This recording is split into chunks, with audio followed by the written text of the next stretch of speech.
বাক্যের প্রয়োগ অপপ্রয়োগের ক্লাসে আপনাদের সবাইকে স্বাগত। একটা বাক্যে আমি কি প্রয়োগ করতে পারবো আর কি প্রয়োগ করতে পারবো না, এগুলো নিয়েই হচ্ছে আমাদের আজকের পড়াশোনা।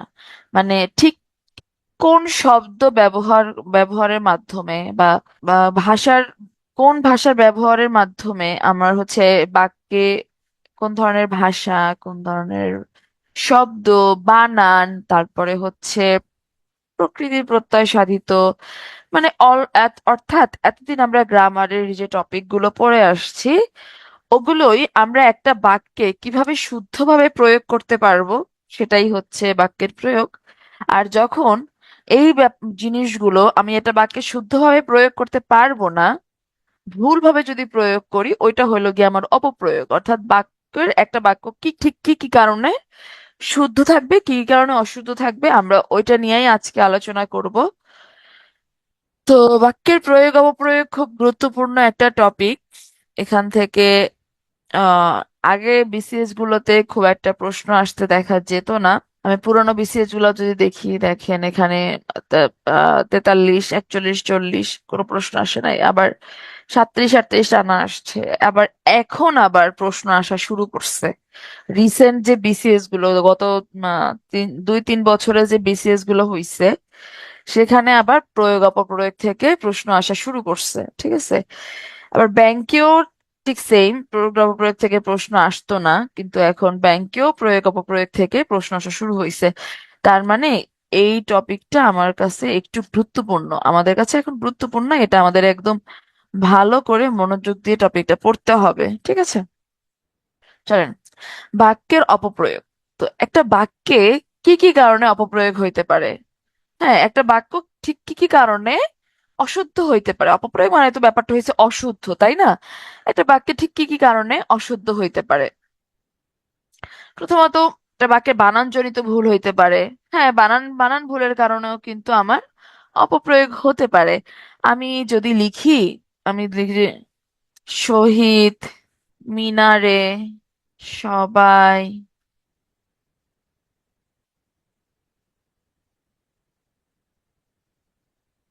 শ্রদ্ধাঞ্জলি দিবেন।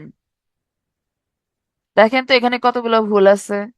শহীদ, এটা বিদেশি শব্দ, এখানে দীর্ঘইকার হবে না, কি হবে, হ্রস্বইকার হবে। সবাই শ্রদ্ধাঞ্জলি, অঞ্জলি বানানে সবসময় কি হয়, হ্রস্বইকার হয়, তাই না? তো এই যে দেখেন, আমি একটা সব বাক্য লিখলাম, বাক্যে আমি অর্থাৎ দুইটা ভুল করে ফেললাম। তো এই দুইটা ভুল আমার কি হইলো, এটাও কিন্তু বাক্যের কি বলে বাংলা ভাষায়, কিন্তু এটা বাক্যের একটা অপপ্রয়োগ হয়ে গেল, না, বাক্যটা অশুদ্ধ হয়ে গেল। তো বানান ভুল হইতে পারে, সন্ধি জনিত ভুল হইতে পারে। যেমন আমি, দেখেন, অতি যোগ অধিক, হ্যাঁ, এটা হচ্ছে আমার বিচ্ছেদ, সন্ধি বিচ্ছেদ। এটাকে বাক্যে আমি অত্যধিক না লিখে আমি যদি লিখি অত্যাধিক, এটাও কিন্তু তাহলে কি সন্ধিজনিত ভুল, ঠিক আছে। এটা কি হওয়ার কথা ছিল? হওয়ার কথা ছিল হচ্ছে অত্যধিক। কি হওয়ার কথা ছিল? হওয়ার কথা ছিল হচ্ছে অত্যধিক, কিন্তু আমি অত্যাধিক লিখকে দিছি। এটা তো আসলে বানান ভুল। সমাসজনিত ভুল, সমাসজনিত কি ধরনের ভুল হইতে পারে? ব্যাস বাক্যজনিত ভুল হইতে পারে। সমাসবদ্ধ পদগুলো আমরা আলাদা আলাদা লিখতে পারি, বা মানে সমাসের মাধ্যমে যে পদটা পাইছি সেটা না লিখে আমি অন্য কিছু লিখতে পারি। যেমন আমার অহ যোগ অহ, হ্যাঁ, আমি এটা হচ্ছে অহরহ, তাই না? অহরহ। তো আমি অহরহ না বলে আমি বললাম অহ অহ তোমাকে ছাড়া দিন কাটাচ্ছি। তো এই যে অহ অহ বললাম, এটা অহ যোগ অহ ব্যাস বাক্যের মাধ্যমে গঠিত হলো অহরহ। অহরহ না বলে আমি অহ অহ বলতেছি। তো এটা আমার সমাসজনিত ভুল। আবার আমি আমার বিলাত ফেরত, এটার ব্যাস বাক্য কি হবে? বিলাত, বিলাত থেকে ফেরত। এখন কোন শব্দে, কোন একটা বাক্যে আমি বিলাত ফেরত শব্দটা ব্যবহার করব। তো এটা আমি এভাবে লিখলাম, তিনি বিলাত থেকে, তিনি বিলাত ফেরত, মানে তার মানে তিনি বিলাত থেকে ফেরত, বিলাত থেকে এসেছেন, তিনি বিলাত ফেরত। এই যে এই বিলাত আলাদা লিখলাম, ফেরত আলাদা লিখলাম, এটা লিখলেও কিন্তু ভুল হবে। কারণ কি, কারণ সমাসবদ্ধ পদ সবসময় কি করতে হবে, একসাথে লিখতে হবে। সমাসবদ্ধ পদগুলো সবসময় একই সাথে লিখতে হবে। শব্দের অপপ্রয়োগ বা ভুল প্রয়োগ। শব্দের অপপ্রয়োগ আমি করতে পারি। এটা হচ্ছে আমরা জানি যে সম্ভাবনা বসে সাধারণত পজিটিভ অর্থে, হ্যাঁ, আবার নেগেটিভ অর্থে বসে আশঙ্কা। তো আমি বললাম যে আগামীকাল বজ্রপাতের সম্ভাবনা আছে। আগামীকাল বজ্র সহ বৃষ্টিপাতের সম্ভাবনা আছে। এখন এটা কিন্তু আপনার দেখে মনে নাও হতে পারে, দেখে মনে হবে না যে এখানে কোনো ভুল আছে। এখন বৃষ্টিপাতের সাথে বজ্রপাত হওয়া এটা কিন্তু একটা খুব একটা ভালো জিনিস না। ভালো জিনিস মানে বৃষ্টি হচ্ছে আর মানে প্রচুর বজ্রপাত হচ্ছে, এটা তো ভালো জিনিস না, এটা নেগেটিভ সাইন, এটা দুর্যোগ। বজ্রপাত কিন্তু এটা দুর্যোগ, বাংলাদেশের 13 নম্বর দুর্যোগে মানে মানে ইয়া কতগুলো দুর্যোগ চিহ্নিত আছে না, ওটা হচ্ছে 13 নম্বরে হচ্ছে বাংলাদেশ বজ্রপাতের জন্য। যাই হোক, তো এটা একটা দুর্যোগ, এটা বজ্রপাত হলে আমরা অনেকেই মারা যাই, তো এটা একটা নেগেটিভ শব্দ। তো এখানে আমি সম্ভাবনা বলতে পারবো না, আমাকে বলতে হবে আগামীকাল বজ্র সহ হালকা বৃষ্টিপাতের আশঙ্কা রয়েছে। মানে আমি আশঙ্কা করতেছি, এটা খারাপ জিনিসের আশঙ্কা করতেছি, সেটা কি, বজ্রপাত হওয়ার। তো এইখানে দেখেন আমি কি করলাম, সম্ভাবনা না ব্যবহার করে আমি আশঙ্কা ব্যবহার করলাম। বা যদি আশঙ্কা না ব্যবহার করে আমি যদি এখানে সম্ভাবনা ব্যবহার করতাম, তাহলে কিন্তু এখানে কি হইতো, আমার শব্দের একটা ভুল প্রয়োগ হয়ে যেত। ঠিক আছে, শব্দের একটা ভুল প্রয়োগ হয়ে যেত। এরপরে দেখ, আবার আমরা অনেক সময় কি বলি যে তিনি হচ্ছে আহ হিমেল বিছানায় মানে শোয়ান, শোয়ান কি এই যে আপনার কি বলে, শয়ন করা হয়েছে, করানো হয়েছে, এমন কোন শব্দকে আমরা বলতেছি শায়িত, তাই না, মানে তাকে শয়ন করা হয়েছে। আর যিনি শুয়ে আছেন তাকে আমরা বলি কি, শয়ান, তাই না? এখন আমি যদি বলি যে হিমেল বিছানায়, হিমেল বিছানায় শায়িত আছে, হিমেল বিছানায় শায়িত আছে, মানে কি, শায়িত শব্দের অর্থ তো যাকে শয়ন করানো হয়েছে, এমন মানে অন্য কেউ আপনাকে শোয়াই দিয়ে গেছে, তখন হবে শাহিত, মানে শায়িত। কিন্তু আপনি যখন আপনি নিজে শুয়ে আছেন বা হিমেল নিজে শুয়ে আছে, তাই না, তখন শব্দটি বাক্যটি কি হবে, হিমেল, হিমেল বিছানায় শয়ান আছে, হিমেল বিছানায় শয়ান আছে। ঠিক আছে, এই যে শয়ান না বলে আমি যদি শায়িত বলতাম, তখন এটাও কিন্তু শব্দের অপপ্রয়োগ বা ভুল প্রয়োগ হইতো। সামনে আমরা এগুলো উদাহরণ সহ প্রত্যেকটা জিনিস ব্যাখ্যা করে করে পড়বো। আজকে অনেক অনেক উদাহরণ আছে, জাস্ট আমি বললাম কিভাবে কি শব্দের এই ভুলগুলো হয়ে থাকে। শব্দের বাহুল্য প্রয়োগ, এটা দেখেন, সব মাছগুলোর দাম কত, সব মাছগুলোর দাম কত। এখন দেখেন তো, আমি দেখেন এখানে আমি তো এটা বলতে পারতাম যে সব মাছের দাম কত, আবার আমি বলবো মানে সব মাছের দাম কত, অথবা মাছগুলোর দাম কত, দাম কত, মাছগুলোর দাম কত। এখন খেয়াল করেন, আমি যখন বলতেছি মাছগুলোর দাম কত, তার মানে কি এখানে সব মাছকেই বোঝানো হচ্ছে? এমন ব্যাপারটা তার এমন না যে একটা আহ একটা কি বলে, একটা বাক্স ভর্তি মাছ, আমি যখন বলবো যে মাছগুলোর দাম কত, তখন কি বাক্সের অর্ধেক মাছকে বুঝাবে, বাকি অর্ধেককে বোঝাবে না, এরকম কিছু না, এরকম কিছু না। আমি যখন বলবো মাছগুলোর দাম কত, তখন সব মাছকেই বোঝাবে। তাহলে যখন আমি বলতেছি মাছগুলোর দাম কত, এটার পিছনে তো আলাদা করে সব কথাটা অ্যাড করার দরকার নাই। তাহলে কি হয়ে গেল, তেলা মাথায় তেল দেওয়ার মতো হয়ে গেল, একই কথা আমি বারবার ব্যবহার করতেছি। যার সাথে অলরেডি মানে বহুবচন রিলেটেড শব্দ আছে, সেখানে আমি আরেকটা শব্দ অ্যাড করতেছি, এটা তো দরকার নাই। আবার আমি যখন বলবো সব মাছের দাম কত, সব মাছের দাম কত, তখন তো আর গুলোর আবার আলাদা করে বলার দরকার নেই। ঠিক আছে, তো যে কোনো একটা হবে, দুইটাই যদি ব্যবহার করি আমি, তখন শব্দের বাহুল্য প্রয়োগ হবে, যেটা ভুল। এই কারণে বাক্যের কি হবে, বাক্যে অশুদ্ধি ঘটবে। সাধু চলিতের মিশ্রণ জনিত ভুল, মানে এটা একটা মানে বিশাল অন্যায় কাজ। ঠিক আছে, কারণ আপনি যদি চলিত ভাষায় কথা বলেন বা চলিত ভাষায় বাক্য লিখেন, সবগুলো শব্দ চলিত ব্যবহার করবেন। বা আপনি যদি চান আপনি সাধু ভাষায় লিখবেন, তখন আপনি সবগুলো শব্দ সাধু ভাষায় লিখবেন, মানে সাধুও লিখবেন আবার চলিতও লিখবেন। এই কাজটা করা যাবে না, তাহলে বাক্যের অপপ্রয়োগ হবে। বিরাম চিহ্নের ভুল, এটা একটা মারাত্মক ভুল ভাই, এটা একটা মারাত্মক ভুল। মানে আমি কন্টিনিউয়াসলি বলেই যাচ্ছি, কোথায় বিরাম চিহ্ন হবে কি না হবে তার কোনো ঠিক নাই। মানে আহ, একটা লেখা লিখলাম, লেখার মধ্যে কোনো কোহেশন নাই, লেখা দেখে আমি বুঝতে পারতেছি না। তো এটা তো আসলে একটা মারাত্মক ভুল, তাই না? বিরাম চিহ্ন সাধিত ভুল। তো আপনার যদি ওই জ্ঞানটা না থাকে যে বাক্যের কোথায় আপনি বিরাম চিহ্ন ব্যবহার করবেন, কোথায় করবেন না, এই জ্ঞানটা যদি না থাকে, ইভেন আপনি যদি কোনো বাক্য লিখেন, সেক্ষেত্রে কি হবে বলেন তো? আপনার বাক্যটা অশুদ্ধ হয়ে যাবে। বাক্যটা কি হয়ে যাবে? অশুদ্ধ হয়ে যাবে, ঠিক আছে? লিঙ্গজনিত ভুল, হ্যাঁ। লিঙ্গজনিত ভুল কি? কোথায় আমার পুংলিঙ্গ, কোথায় আমার হচ্ছে পুরুষবাচক শব্দ ব্যবহার করতে হবে, কোথায় আমার নারীবাচক শব্দ ব্যবহার করতে হবে, এগুলো খুব খেয়াল করে দেখতে হবে। প্রবাদ প্রবচন ও বাগধারা জনিত ভুল, মানে এটা ব্যাপারটা হয়েছে কি, প্রবাদ প্রবচনের শব্দ মানে বাক্যটা যেভাবে ছিল, কোনো বাক্যে ওই ওই প্রবাদ প্রবচন রিলেটেড যদি আপনি কোনো বাক্য রচনা করতে চান, সেম সেমটাই রাখতে হবে, হ্যাঁ। একদম সেম জিনিসটাই রাখতে হবে। আপনি যদি বলেন যে অতি চালাকের গলায় দড়ি, এটা একটা প্রবাদ প্রবচন না? মানে বেশি চালাকি করলে তাকে ভুগতে হয়। অতি চালাকের গলায় দড়ি। এখন আপনি এটা দিয়ে বাক্য লিখবেন যে ওকে তো আমি আগেই নিষেধ করছিলাম এত মাতবরি না করতে, এখন বুঝুক অতি চালাকের গলায় দড়ি হলে কেমন লাগে। এটা আপনি গলায় দড়ি না বলে আপনি বললেন অতি চালাকের গলায় রশি হলে কেমন লাগে, এখন বুঝুক। না, হবে না, হবে না। প্রবাদ প্রবচনে এই বাক্যটা যেভাবে ছিল ঠিক সেভাবেই লিখতে হবে। আবার দেখেন বাগধারা জনিত ভুল, হ্যাঁ। অষ্টরম্ভা, অষ্টরম্ভা বাগধারাটার অর্থ কি? অষ্টরম্ভা বাগধারাটির অর্থ কি? আটটা কলা না? আটটা কলা, আটটা কলাই তো না কি? আপনি অষ্টরম্ভা দিয়ে একটা বাক্য রচনা করবেন। আপনি যদি সেখানে লিখেন যে ও আমাকে অষ্টরম্ভা দিয়ে চলে গেছে, মানে ফাঁকি দিয়ে চলে গেছে। অষ্টরম্ভা অর্থ কি? অষ্টরম্ভা অর্থ হচ্ছে ফাঁকি দিয়ে চলে গেছে, হ্যাঁ।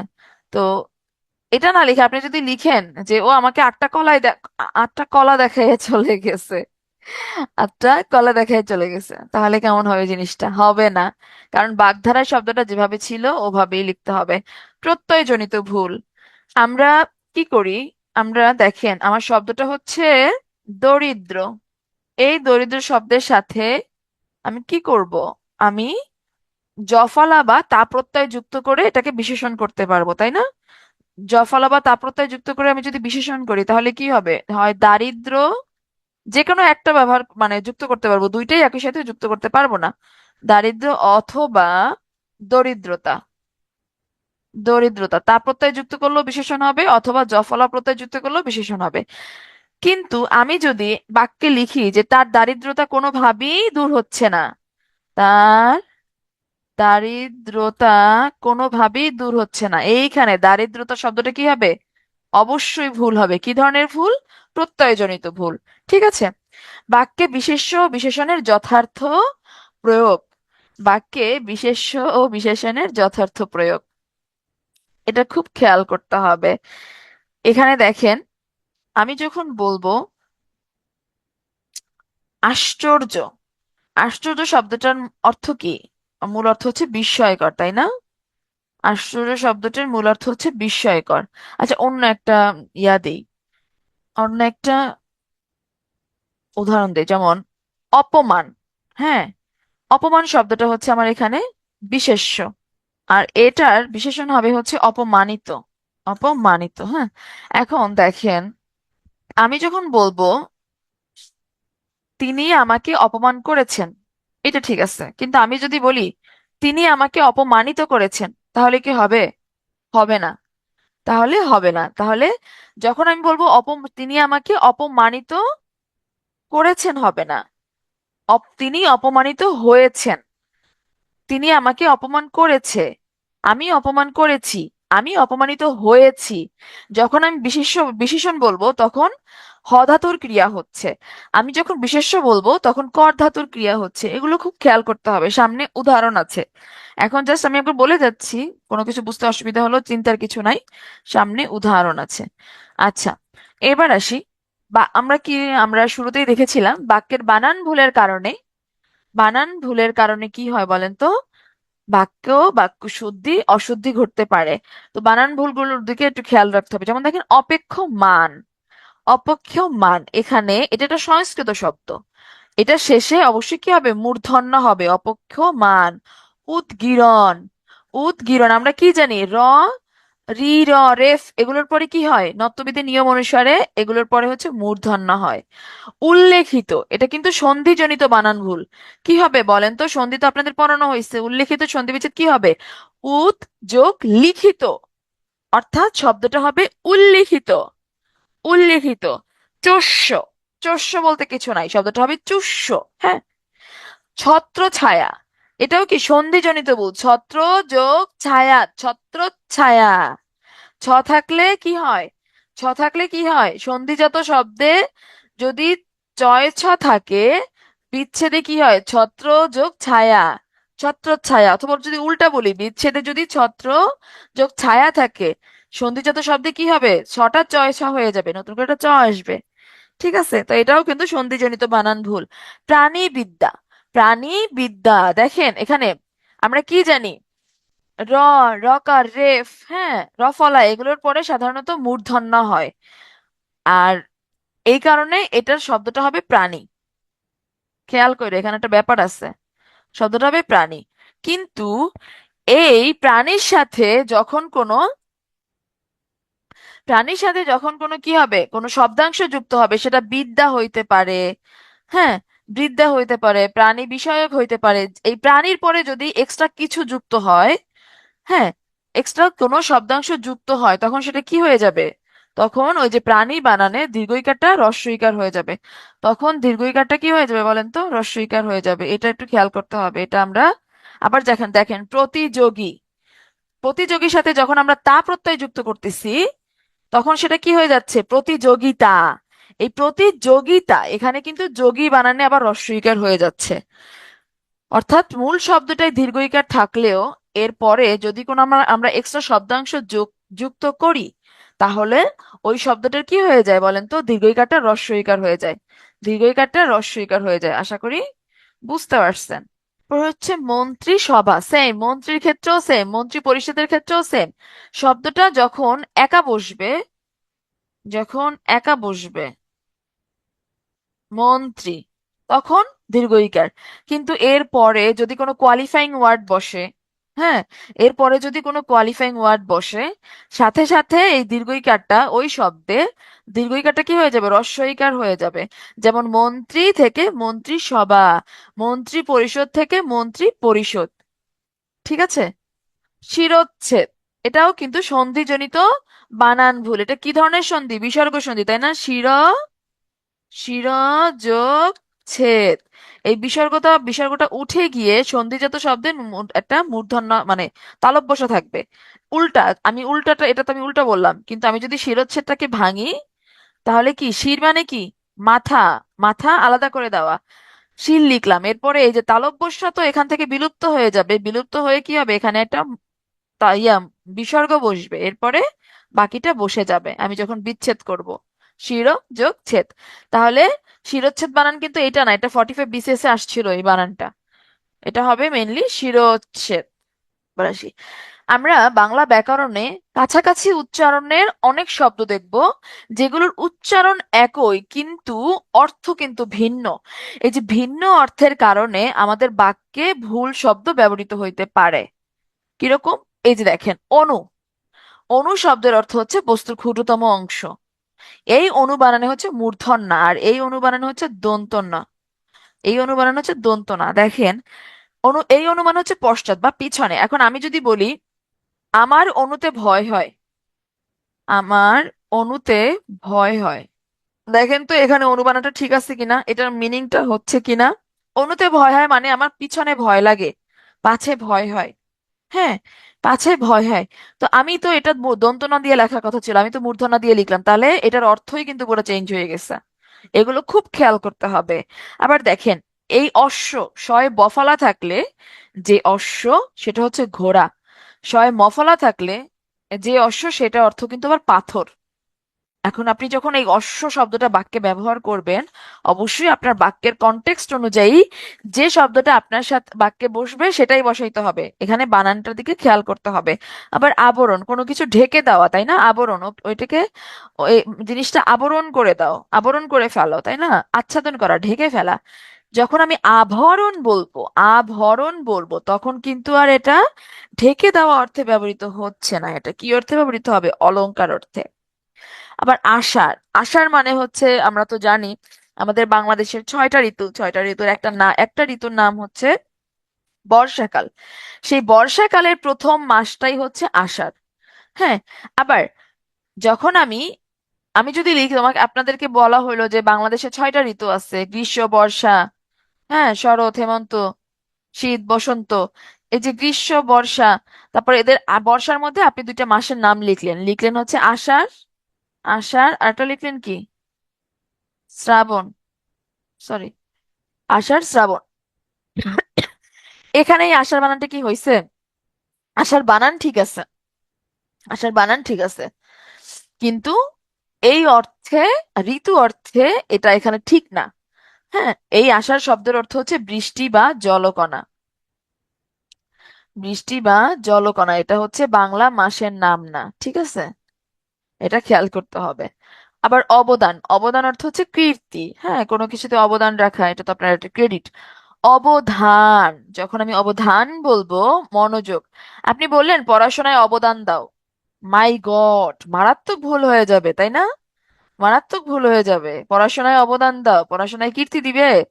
পড়াশোনায় কি দিবে? মনোযোগ দিবে, তার মানে পড়াশোনায় অবধান দাও। আদি মানে হচ্ছে প্রথম, আর এই আধি মানে হচ্ছে বিপদ। হ্যাঁ, এটা খেয়াল করে আমাদেরকে কি করতে হবে? ব্যবহার করতে হবে। আবার আমি যদি বলি আবাস, আবাস মানে তো হচ্ছে আহ আমাদের যে বাসস্থান, আমরা যেখানে বাস করি, কিন্তু এটার কোনো আভাস পাই নাই, মানে কোনো এই সংক্রান্ত কোনো আলাপ শুনি নাই, বা এটা শুরু থেকে এগুলো কিছু শুনতে পাই না, আমরা বলি না এটা কোনো আভাস পাই নাই। আভাস শব্দটার অর্থ হচ্ছে ভূমিকা বা আলাপ। আবার দেখেন, একটা জাস্ট চন্দ্রবিন্দুর কারণে কিভাবে অর্থটা চেঞ্জ হয়ে যাচ্ছে। কাদা, এই কাদা শব্দের অর্থ হচ্ছে কান্না করা, ক্রন্দন করা। আর এই কাদা শব্দের অর্থ কি? কর্দম, কর্দমাক্ত মাটি, হ্যাঁ, কর্দমাক্ত মাটি। আবার বানানজনিত ভুলের কারণেও কি হইতে পারে, একটু আগে আমরা দেখছিলাম যে প্রায় সমচ্চরিত শব্দ, এগুলো অলমোস্ট সমচ্চরিত শব্দই, বানানজনিত ভুলের কারণেও আমার বাক্যে অশুদ্ধি ঘটতে পারে। গর্ব, গর্ব শব্দের অর্থ হচ্ছে অহংকার। আর এই গর্ভ মানে কি? ভিতরে, অভ্যন্তরে বা উদরে, হ্যাঁ, গর্ভ, গর্ভবতী, ঠিক আছে? আবার ছাড়, এই ছাড় শব্দের অর্থ হচ্ছে কোনো কিছু ত্যাগ করা বা বাদ দিয়ে দেওয়া, বাদ পড়া। কিন্তু এই ছাড়, ধুচ্ছাড়, ধুচ্ছাড়, এই ছাড়টার শব্দের অর্থ কি? তুচ্ছ, নগণ্য বা অধম। আবার আমি যদি বলি ডাকা, ডাকা মানে কি? এই ডাকা মানে হচ্ছে কাউকে আমি ডাকতেছি, আহ্বান করতেছি, হ্যাঁ, কাউকে আমি একটা কাজের জন্য আহ্বান করতেছি। আবার ঢাকা, ঢাকা মানে হচ্ছে আবৃত করা, কোনো কিছু ঢেকে ফেলা। দ্বীপ, দ্বীপ, দ্বীপ বানান খেয়াল করি, হ্যাঁ। দ্বীপ মানে হচ্ছে প্রদীপ, মানে আলো, আমরা যে প্রদীপ জ্বালাই ওইটা, ওইটাকে আমরা দ্বীপ বলি সংক্ষেপে। কিন্তু এই দ্বীপ শব্দের অর্থ কিন্তু আবার হাতি, রস্বইকার দয় বফলা, এই দ্বীপ শব্দের অর্থ হচ্ছে হাতি। আবার নীর, পাখিরা নীরে ফিরেছে, তাই না? পাখিরা নীরে ফিরেছে, আমি এভাবে লিখলাম, পাখিরা নীরে ফিরেছে। কি হইলো? আমার বাক্যটা কি হইছে বলেন তো? পাখিরা পানিতে গেছে? পাখিরা বাড়িতে ফিরেছে, নীর, এটা আমাকে এইভাবে লিখতে হবে, এই নীর, এই নীর শব্দের অর্থ হচ্ছে পাখির বাসা। আর যদি আহ রেফর দ্বারা যে আমরা নীরটা লিখি, সেটা হচ্ছে, সেই নীরের অর্থ কি? জল, পানি। এই তিনটে স্লাইড দ্বারা আপনাদের একসাথে এক ঢিলে দুই পাখি হচ্ছে, সমর্থক শব্দ, সরি, তিন পাখি হচ্ছে, একটা ঢিলে তিনটা পাখি মেরে ফেলতেছেন, বাক্য শুদ্ধি পড়ে ফেলতে পারতেছেন, সমার্থক শব্দের কাজ করতেছে, একই সাথে প্রায় সমুচ্চারিত শব্দগুলো। এরকম প্রশ্ন আসে, অনুশব্দের অর্থ যদি ক্ষুদ্রতম অংশ হয় তাহলে অনুশব্দের অর্থ কি? ব্যাংকে এই ধরনের প্রশ্ন প্রায়ই আসে। হ্যাঁ। তারপরে নারী শব্দের অর্থ যদি ধমনী হয় তাহলে এই নারী অর্থ কি? তো একই সাথে সব প্রায় সমুচ্চারিত শব্দ আপনাদের পড়া হয়ে যাচ্ছে, সমার্থক শব্দ দেখা হয়ে যাচ্ছে, বাক্য শুদ্ধিও তো হয়ে হচ্ছেই। এক এক ঢিলে তিন পাখি, তাই না? বাক, এই বাক কি অর্থে ব্যবহৃত হয়? বক্র অর্থে, বক্র অর্থে, ঠিক আছে। আর এই বাক, এই বাক করি আমার ইয়া কই, কলমের ইয়া কই গেল, হ্যাঁ, এই বাক কি অর্থে ব্যবহৃত হয়? বাক যন্ত্র, কথা, তাই না? আচ্ছা, গাদা, মানে আমরা বলি না গাদা গাদা কাজ করতে হচ্ছে লাস্ট কয়েকদিন ধরে। আমার মানে গাদা গাদা কাজ করতে হচ্ছে আসলে, আমাকে আমি এত কাজ করেছি, এত প্রেসার গেছে আমার উপর, আজকে থেকে একটু রিল্যাক্স। আপনাদের লাস্ট ক্লাসটা নেওয়ার পরে আজকে থেকে একটু রিল্যাক্স, মানে আমার ফাউন্ডেশন ব্যাচে আমার ক্লাস নেওয়া লাগতেছে, আপনাদের ক্লাবে হচ্ছে টানা ক্লাস নেওয়া লাগতেছে, দুটা ক্লাসের জন্য হচ্ছে আমার কন্টিনিউয়াসলি ইয়া করতে হচ্ছে, মানে স্লাইড বানাইতে হচ্ছে, এটা ওটা, মানে কি ইনক্লুড করতে হবে, কিভাবে কি মানে সাজাবো, সবকিছু মিলাইয়া অনেক প্রেসার গেছে, হ্যাঁ। অনেক গাদা গাদা কাজ করছে আমি, যে দেখেন গাদা গাদা। এখন আমি যদি কাজগুলো না করে, আমি যদি বলতাম গাদা গাদা কাজ পড়ে আছে, অনেকেই দেখবেন আপনাদের চারপাশে ফেসবুকে স্ট্যাটাস দিচ্ছে, এখানে ওখানে কথা বলতেছে, কি লিখতেছে বলেন তো? এক গাদা, এক এক গাধা কাজ পড়ে আছে, এক গাধা কাজ পড়ে আছে। আজকের পর থেকে আপনারাও চেষ্টা করবেন শুদ্ধ শুদ্ধ ভাষায় বাংলা লিখতে, শুদ্ধ ভাষায় বাংলা লিখবেন, শুদ্ধ ভাষায় পড়বেন। আমরা যে ব্যাকরণ পড়তেছি শুধুমাত্র চাকরি প্রিপারেশনের উদ্দেশ্যে পড়তেছি, ওই তো চাকরির জন্যই পড়তেছেন। শেখার জন্য হলে তো পড়তেন না, তাই না? কিন্তু একই সাথে আমরা কি করব, আমরা নিজেদের জীবনেও এগুলো খুব সুন্দরভাবে এগুলোর ব্যবহার করব, নিজেদের সবকিছুতে, চারপাশে সব, মানে যে কোনো কিছুতে, হ্যাঁ। এটা কি হবে, গাধা হবে? না, কি হবে, গাধা হবে, এক গাধা কাজ পড়ে আছে। আর এই গাধা কি, এই গাধা তো হচ্ছে প্রাণী, গর্ধব অর্থে ব্যবহার করি আমরা, যে তুই একটা গাধা, তুই একটা গাধা গালি হিসেবে ব্যবহার করি। জাল, এই জাল মানে হচ্ছে ফাঁদ বা নকল, জাল। ওই যে আমরা বলি না জালিয়াতি থেকে, জাল থেকে কিন্তু জালিয়াতি আসছে। আর এই জাল, ফলা যদি থাকে, কি হবে, শীতের সময় আমরা আগুনের আঁচ নেই না, ইসের পাশে বসে, চুলার পাশে বসে, চুলার জাল আমরা, তারপরে বলে না যে চুলার জালটা একটু কমায় দাও, চুলার জালটা একটু বাড়ায় দাও। এই জাল, এই জাল শব্দের অর্থ হচ্ছে আগুনের আঁচ। দিন, দিন শব্দের অর্থ দিবস, কিন্তু যখন একটা দীর্ঘ ঈকার থাকবে, দিন, এই দিন শব্দের অর্থ কি, দরিদ্র, এই দিন শব্দের অর্থ হচ্ছে দরিদ্র। হ্যাঁ, নারী, নারী মানে ধমনী, ধমনী, ঠিক আছে। বলে না যে নারী দেখে, নারী দেখতেছে, নারী কোথা থেকে দেখে, যে হাতের ইয়া থেকে দেখতে পারে নারী। তারপরে হচ্ছে এই উপরের দিকেও হচ্ছে জুগুলার ভেইনের ওখান থেকেও মেবি দেখা যায়, মানে কোন সাইড থেকে যেন ভুলে গেছি।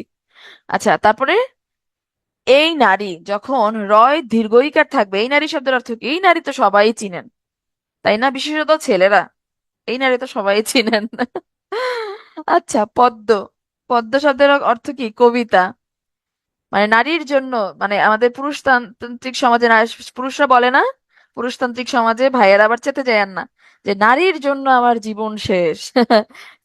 তাই না, নারীরা, নারীরা হচ্ছে আমার জীবন ধ্বংস করে দিছে। এখন এটা না লিখে আপনি লিখলেন খুব, ধরেন আজকে আপনার প্রেমিকার সাথে ঝগড়া হইলো, হ্যাঁ, ঝগড়া হইলো, আপনি ঠাস করে ফেসবুকে একটা স্ট্যাটাস দিলেন, নারী জাতি, নারী জাতি ছলনাময়ী, নারী জাতি ছলনাময়ী, হ্যাঁ।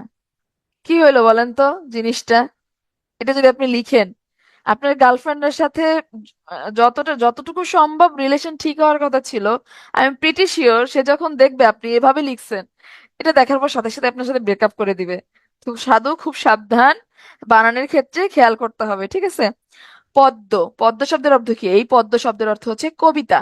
আর এই পদ্ম, এই পদ্ম শব্দের অর্থ হচ্ছে কমল, কমল, তাই না। বিশ, এই বিশ শব্দের অর্থ কুড়ি, ওই যে আমরা পড়ি না 19-20, ওইটা 21-22, ওই বিশ, বিশ হচ্ছে কুড়ি। আর এই বিশ শব্দের অর্থ কি, এই বিশ শব্দের অর্থ কি আর না বলি, এটা আপনারা জানেন সবাই। আচ্ছা, বাঁশি, বয়ের উপর যখন চন্দ্রবিন্দু থাকে, এই বাঁশি শব্দের অর্থ হচ্ছে বংশী, ওই যে এটা বাদ্যযন্ত্র। আর এই বাঁশি শব্দের অর্থ কি, টাটকা নয়, ভাষা। এই ভাষা তো আমরা বুঝি, বাংলা ভাষা, আমরা ভাষা মানে কথা, আমরা মনের ভাব প্রকাশ করার জন্য যা বলি ওইটাই ভাষা। মনের ভাব প্রকাশ করার জন্য কি বলি, কথা বলি, হ্যাঁ, ভাষা। এটা হচ্ছে কথা। আর এই ভাষা শব্দের অর্থ কি, কোনো কিছুর উপর ভেসে থাকা, ভেসে থাকা, হ্যাঁ। শক্ত, শক্ত অর্থের অর্থ হচ্ছে কঠিন। আর এই শক্ত অর্থের অর্থ কি, আসক্ত, কোনো কিছুতে, কোনো কিছুর উপর অ্যাডিকটিভ, অ্যাডিক্টেড অর্থে আমরা ব্যবহার করি শক্ত। শীত, এই শীত মানে হচ্ছে শীতল, শীত ঋতু। আর এই শীত শব্দের অর্থ কি, খুব ইম্পর্টেন্ট, এই শীত শব্দের অর্থ হচ্ছে সাদা। হার, হার শব্দের অর্থ হচ্ছে পরাজয়, ঠিক আছে? হার শব্দের মানে কি, পরাজয়। কিন্তু হার ডয়বিন্দু র দিয়ে যখন লিখবো তখন এটার মানে কি, বোন, অর্থাৎ অস্থি। বৃত্ত, বৃত্ত শব্দের অর্থ হচ্ছে সম্পদ, কিন্তু বৃত্ত শব্দের অর্থ হচ্ছে গোল। শন, এটা একটা গাছের নাম, শন গাছ, হ্যাঁ? কিন্তু আমি যখন বলবো শন, আরবি শন, বাংলা শন, এগুলো কি হবে তখন, বছর। সপ্ত, সপ্ত শব্দের অর্থ কি, অভিশাপ। হ্যাঁ, সপ্ত শব্দের সন্তপ থেকে আসছে, সপ্ত, সপ্ত শব্দের অর্থ অভিশাপ। আর সপ্ত, সপ্ত, সপ্তকাণ্ড রামায়ণ, সাত কাণ্ডের রামায়ণ, সপ্ত শব্দের অর্থ কি, সাত। সুত, সুত শব্দের অর্থ কি, পুত্র। এটা একটা সমার্থক শব্দ কিন্তু। এটা তো দেখেন সমার্থক শব্দগুলো পড়ে ফেলতেছি আমরা। সুত শব্দের অর্থ পুত্র, কিন্তু এই সুত শব্দের অর্থ কি, যখন দীর্ঘকার দিয়ে লিখবো, এই সুত শব্দের অর্থ হচ্ছে উৎপন্ন বা জাত, অর্থাৎ কোনো কিছু থেকে জন্মগ্রহণ করা, কোনো কিছু থেকে উৎপন্ন হওয়া। স্বাক্ষর, খুব খেয়াল কইরা, এই ভুলটা সবাই করে, যে এখানে একটা স্বাক্ষর দেন।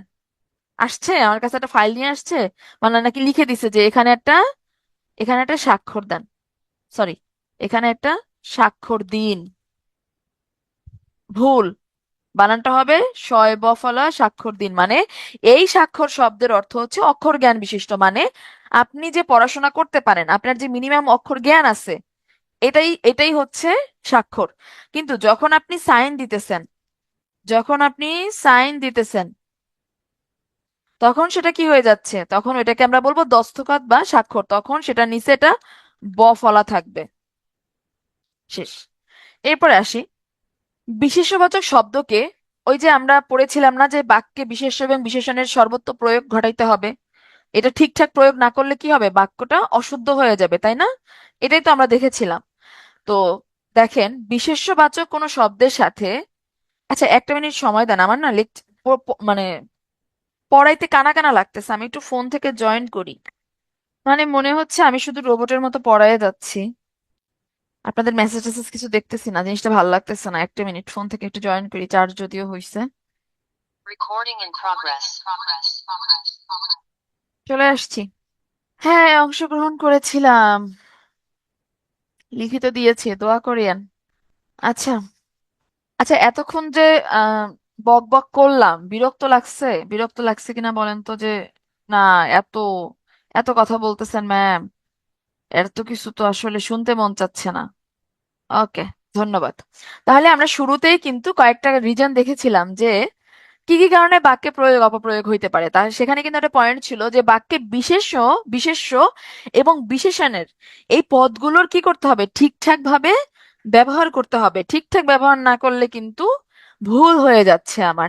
তাহলে কিভাবে, যেমন দেখেন, বিশেষ্যবাচক শব্দ, কোনো শব্দের সাথে যখন আমি ইতো, ইক, হ্যাঁ, দীর্ঘ ই, ইয়, শীল, শালী, হীন, পূর্ণ, ময়, ধর্মী, অনীয়, জনক, এই প্রত্যয়গুলো যুক্ত করব, তখন সেটা কি হয়ে যাবে, যুক্ত করলে তা বিশেষণ হয়ে যাবে। অর্থাৎ মানে এখানে আমি যেটা বলতে চাইছি সেটা হচ্ছে, ধরেন একটা বিশেষ্য শব্দ আছে, বিশেষ্য শব্দটা হচ্ছে, বিশেষ শব্দের সাথে আমি এই প্রত্যয়গুলো যদি যুক্ত করে দেই, যেমন ওই যে বললাম দরিদ্র, না এটা হবে না, এটা তো বিশেষ্যবাচক শব্দ লাগবে, দাঁড়ান। অপমান, অপমান, হ্যাঁ, এটা বিশেষ্য, ঠিক আছে। এটার সাথে আমি কি করলাম, ইতো প্রত্যয় যুক্ত করে দিলাম, অপমান যোগ ইতো, অপমানিত। এখন এই শব্দটা কি হয়ে গেল বলেন তো, এটা বিশেষণ হয়ে গেল, ঠিক আছে। হয় অপমান ব্যবহার করব, না হয় অপমানিত ব্যবহার করব, যে কোনো একটা বাক্যের কনটেক্সট ভেদে এটা আমাকে বের করতে হবে।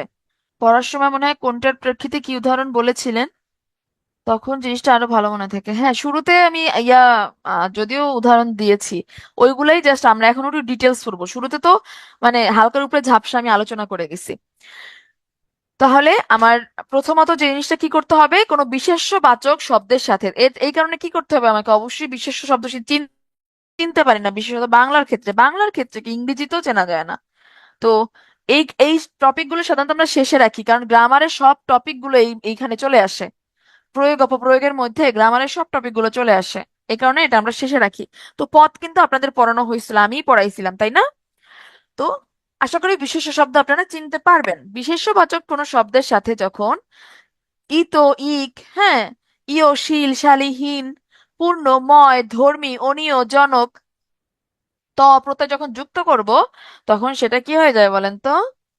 সেটা হয়ে যাবে বিশেষণ। যেমন শব্দটা ছিল দায়ী, দায়ী, হ্যাঁ, এখান থেকে আমার আসলো দায়িত্ব, এখান থেকে আসলো দায়িত্ব। আবার আমরা যে একটু আগে দেখছিলাম যে ইয়াটা রস্বইকারটা দীর্ঘইকার হয়ে যাচ্ছে, রস্বইকারটা দীর্ঘইকার হয়ে যাচ্ছে, যেমন সব মন্ত্রী পরিষদ, মন্ত্রী, এখানে দীর্ঘইকার থাকলে যখন সেটার শেষে আমি যখন কোনো শব্দাংশ যুক্ত করতেছি, ওই বানানটা কি হয়ে যাচ্ছে? রস্বইকার হয়ে যাচ্ছে। আমরা সামনে আসব। যেমন দেখেন, এই যে এই উদাহরণগুলো দেখলে খুব সহজেই বুঝতে পারবেন।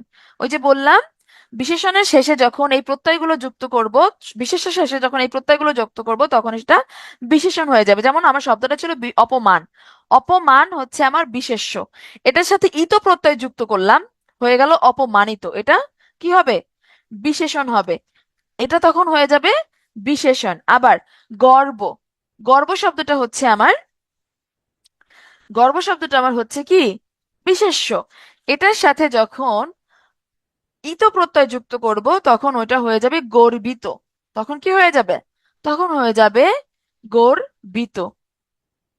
আবার আমি যখন বিস্ময়, বিস্ময় কি? বিস্ময় হচ্ছে আমার বিশেষ্য।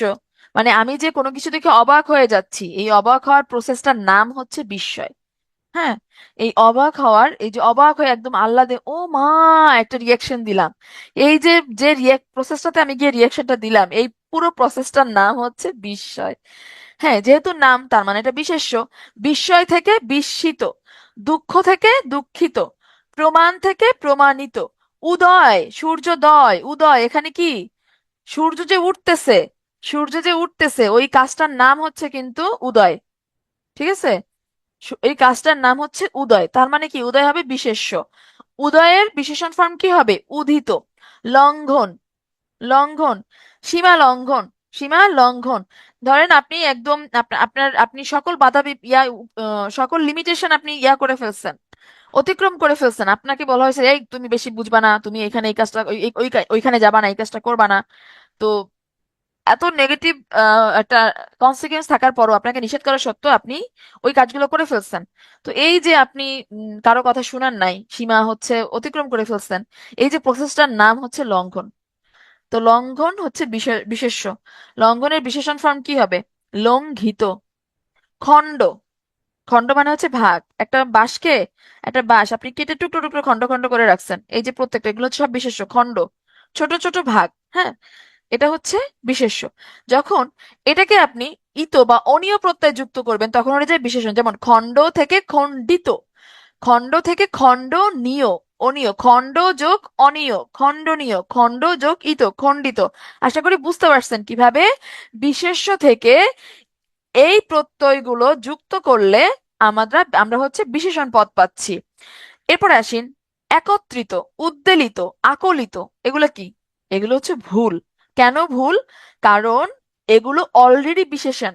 একত্র, উদ্বেল, আকুল, এগুলো অলরেডি বিশেষণ। তো এগুলোর সাথে এই প্রত্যয়গুলো যুক্ত করে বিশেষণ করার কোনো মানেই হয় না। ঠিক আছে? এই তিনটা খেয়াল করতে হবে। আমরা কোথায় একত্রিত হব বলেন তো? আমরা কোথায় একত্রিত হব এটা সঠিক, নাকি আমরা কোথায় একত্র হব কোনটা সঠিক? এক নাকি দুই?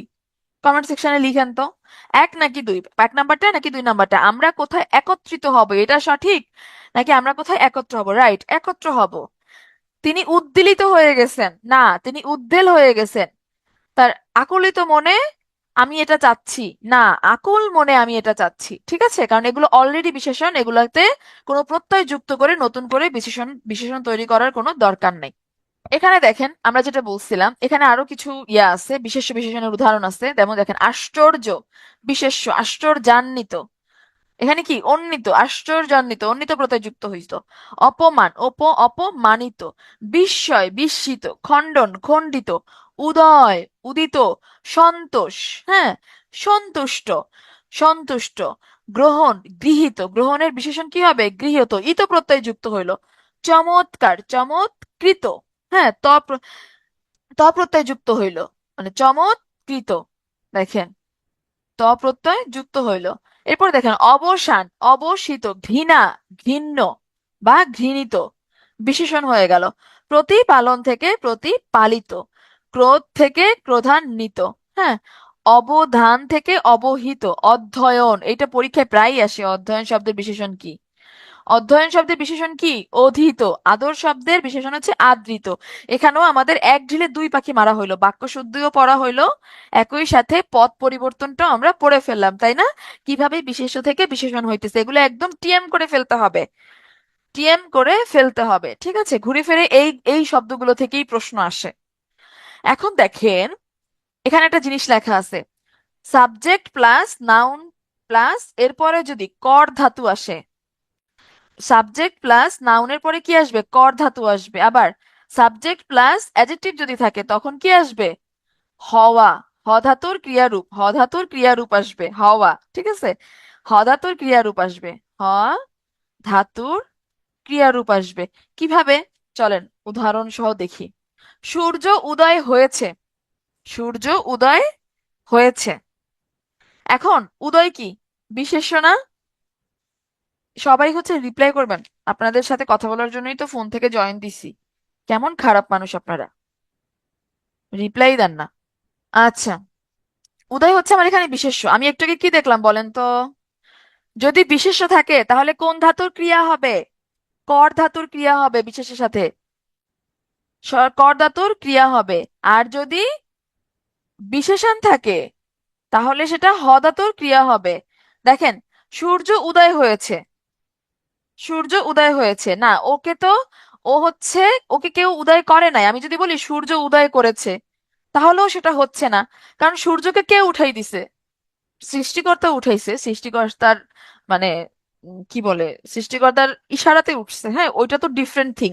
কিন্তু আমি যদি সূর্যর জায়গা থেকে চিন্তা করি, ওকে তো কেউ ঠেলে ঘুম থেকে উঠাই দেয় নাই। আব্বাস ভাই তো ওকে কল দেয় নাই, তাই না? সকাল 5:45 কিন্তু আব্বাস ভাই ওকে কল দেয় নাই, ও নিজে নিজেই উঠে গেছে। তার মানে যেহেতু নিজে নিজে উঠছে, তাহলে এখানে কি করতে হবে? উদিত হয়েছে, উদিত শব্দটা আমার ব্যবহার করতে হবে। যখনই আমি উদিত বলবো, উদয় অর্থাৎ যখনই আমি এটা বিশেষণ করে ফেলবো, তখন কি হবে? হ ধাতুর ক্রিয়া হবে। তার মানে শুদ্ধ বাক্যটা কি হবে বলেন তো? সূর্য উদিত হয়েছে। এখন এই কথাটার মর্ম বুঝছেন কিনা? এই কথাটার মর্ম বুঝছেন কিনা? বিশেষ্য যদি থাকে এরপরে কর ধাতুর ক্রিয়া হবে, বিশেষণ যদি থাকে এরপরে হ ধাতুর ক্রিয়া হবে। ক্লিয়ার কিনা বলেন তো? এরপরে দেখেন, আমার কথাই প্রমাণ হলো, আমার কথাই প্রমাণ করেছে যে আমি ঠিক ছিলাম। এটা যদি বলতাম তাহলে ঠিক ছিল, প্রমাণ শব্দ বিশেষ্য এখানে। আমার কথাই, আমার কথাই প্রমাণ হলো, আমি যখন হলো লিখলাম তাহলে বলেন তো এখানে কি হবে? শুদ্ধটা, শুদ্ধটা কি হবে? প্রমাণিত। আমার কথাই প্রমাণিত হলো। দেখেন এই যে কর ধাতু, বিশেষের পর যে কর ধাতু বসে, বিশেষণের পর যদি হ ধাতু বসে, যদি এটা আপনি ধরতে পারেন, আপনার জীবন এত সহজ হয়ে যাবে, চিন্তাই করতে পারবেন না। হ্যাঁ, আমার কথাই প্রমাণিত হলো, আমি যখন হলো বললাম তখন কিন্তু প্রমাণিত বলতে হবে। আবার আমি যদি বলি সে প্রমাণিত করেছে, সে প্রমাণিত করেছে, বলেন তো এখানে কি ভুল হইছে? বলেন তো এখানে কি ভুল হইছে? সে প্রমাণিত করেছে হবে? হ্যাঁ, সে প্রমাণিত হয়েছে, সে নির্দোষ প্রমাণিত হয়েছে, ওইটা আবার আলাদা। আমি যদি বলি সে প্রমাণিত করেছে না, সে হবে, ব্যাপারটা হবে সে প্রমাণ করেছে, সে প্রমাণ করেছে, সে প্রমাণ করেছে। গুড। আচ্ছা, আমি অপমান হয়েছি, শুদ্ধরূপ কি হবে? আমি অপমান হয়েছি। অপমান, এমন অপমান হয়েছে রাত 3টা বাজে তখনও তাকায় আছে, অপমানের কথা চিন্তা করতেছে। আমি অপমানিত হয়েছি। গুড। আমি অপমানিত হয়েছি। তোমার সাথে গোপন পরামর্শ আছে, তোমার সাথে আমার একটা গোপন পরামর্শ আছে। শুদ্ধরূপ কি হবে? মানে গোপন, গোপন জিনিসটা গোপন তো হচ্ছে বিশেষ্য, গোপন হচ্ছে আমার বিশেষ্য। তো এটা যখন আমি অনীয় প্রত্যয় যুক্ত করব তখন সেটা হয়ে যাবে গোপনীয়। গোপনীয় পরামর্শটাকে মডিফাই করতেছে। পরামর্শটা কেমন পরামর্শ? গোপনীয় পরামর্শ। পরামর্শ হচ্ছে আমার এখানে বিশেষ্য, পিছনে আমি একটা গোপন কথা লাগাই দিলাম, তাহলে অবশ্যই আমার আগে বিশেষণ হইতে হবে। বিশেষণই তো বিশেষ্যকে মডিফাই করে। তাহলে পরামর্শটা কেমন? পরামর্শটার অবস্থা বুঝাচ্ছে গোপনীয়। তাহলে শুদ্ধরূপ হবে তোমার সাথে গোপনীয় পরামর্শ আছে। কিন্তু আপাত দৃষ্টিতে দেখে মনে হয় ধুর গোপন, এটাও তো মানে মানে ঠিক আছে। আমরা আমাদের মানে রেগুলার জীবনে সবসময় বলি তোমার সাথে একটা গোপন কথা আছে। গোপন এই এটা হচ্ছে জিনিসটা গোপন গুপ্ত, এটা তো হচ্ছে বিশেষ্য ভাই। সরি মানে ইয়া, হ্যাঁ বিশেষ্য। গোপন তো এখানে বিশেষ্য, পরামর্শ ও বিশেষ্য, দুইটা বিশেষ্য বসাবেন পাশাপাশি। এখানে তো গোপনীয়টা হচ্ছে পরামর্শকে মডিফাই করতেছে, গোপনীয় এখানে বিশেষণ। আমরা কোথায় একত্রিত হব? কোথায় ভুল হইলো বলেন তো? একত্রিত হব কোথায়? হ ধাতুর ক্রিয়া, তার মানে কি এখানে আমার একটা বিশেষণ বসবে। তাহলে একত্রিত, এটা কি হবে? বিশেষণটা কি হবে বলেন তো? একত্র। আমরা কোথায় একত্র হব? এবার আসে এই যে উন্নয়ন, উন্নয়নশীল, উন্নতি, উন্নত। এটা এখান থেকে 50 BCS একটা প্রশ্ন আসছে। এখান থেকে নয়, সমৃদ্ধ থেকে আসছিল আর কি, সমৃদ্ধশীল সমৃদ্ধশালী, একই তো থিমের। এখন এই জিনিসটা আমার কি ভুল করা উচিত বলেন? লিখিততে মানে এটা আমি এত পারি এত পারি, আসলেও খুব ভালো পারি এটা। মানে প্রয়োগ অপপ্রয়োগ আমার খুব পছন্দের একটা টপিক। পরীক্ষার হলে মানে সৃষ্টিকর্তা যদি আপনার উপর সহায় না হয় বা কোনো কারণে যদি আপনার মানে থাকে না, এক্সাম হলের প্রেশারটা তো আসলে ডিফারেন্ট প্রেশার। এটা যারা ফেস করে তখন তারা হচ্ছে বুঝবেন। আপনারা আপনারা তো ফেস করেনি, পরীক্ষা দেন। তো 50তম BCS এর বাংলা রিটেনে গ্রামার থেকে তো 30 মার্কস থাকে। তো ওখানে আসলে এই যে বাক্য শুদ্ধি থেকে তো প্রশ্ন আসছিল যে সমৃদ্ধশীল সমৃদ্ধশালী মানে অশুদ্ধ বাক্য কারেক্ট করতে বলছে। আমি কারেক্ট করছি, ওখানে দুইটা ভুল ছিল। একটা কারেক্ট করছি আর একটা ভুলে আমি কারেক্ট করতে করি নাই। মানে ওইটা আমি হচ্ছে সমৃদ্ধশীল লেখা আসছি, মানে এটা মনে পড়লে আমার এখনো মানে কান্না আসতেছে, মানে এরকম একটা ভুল আমি কেন করলাম। যে এটা পড়াইতে গেলে আমি আবার ট্রমাটাইজড হয়ে যাচ্ছি, যে এটা আমার মনে পড়ে গেছে যে এরকম একটা অসভ্যের মতো ভুল করে আসছি আমি।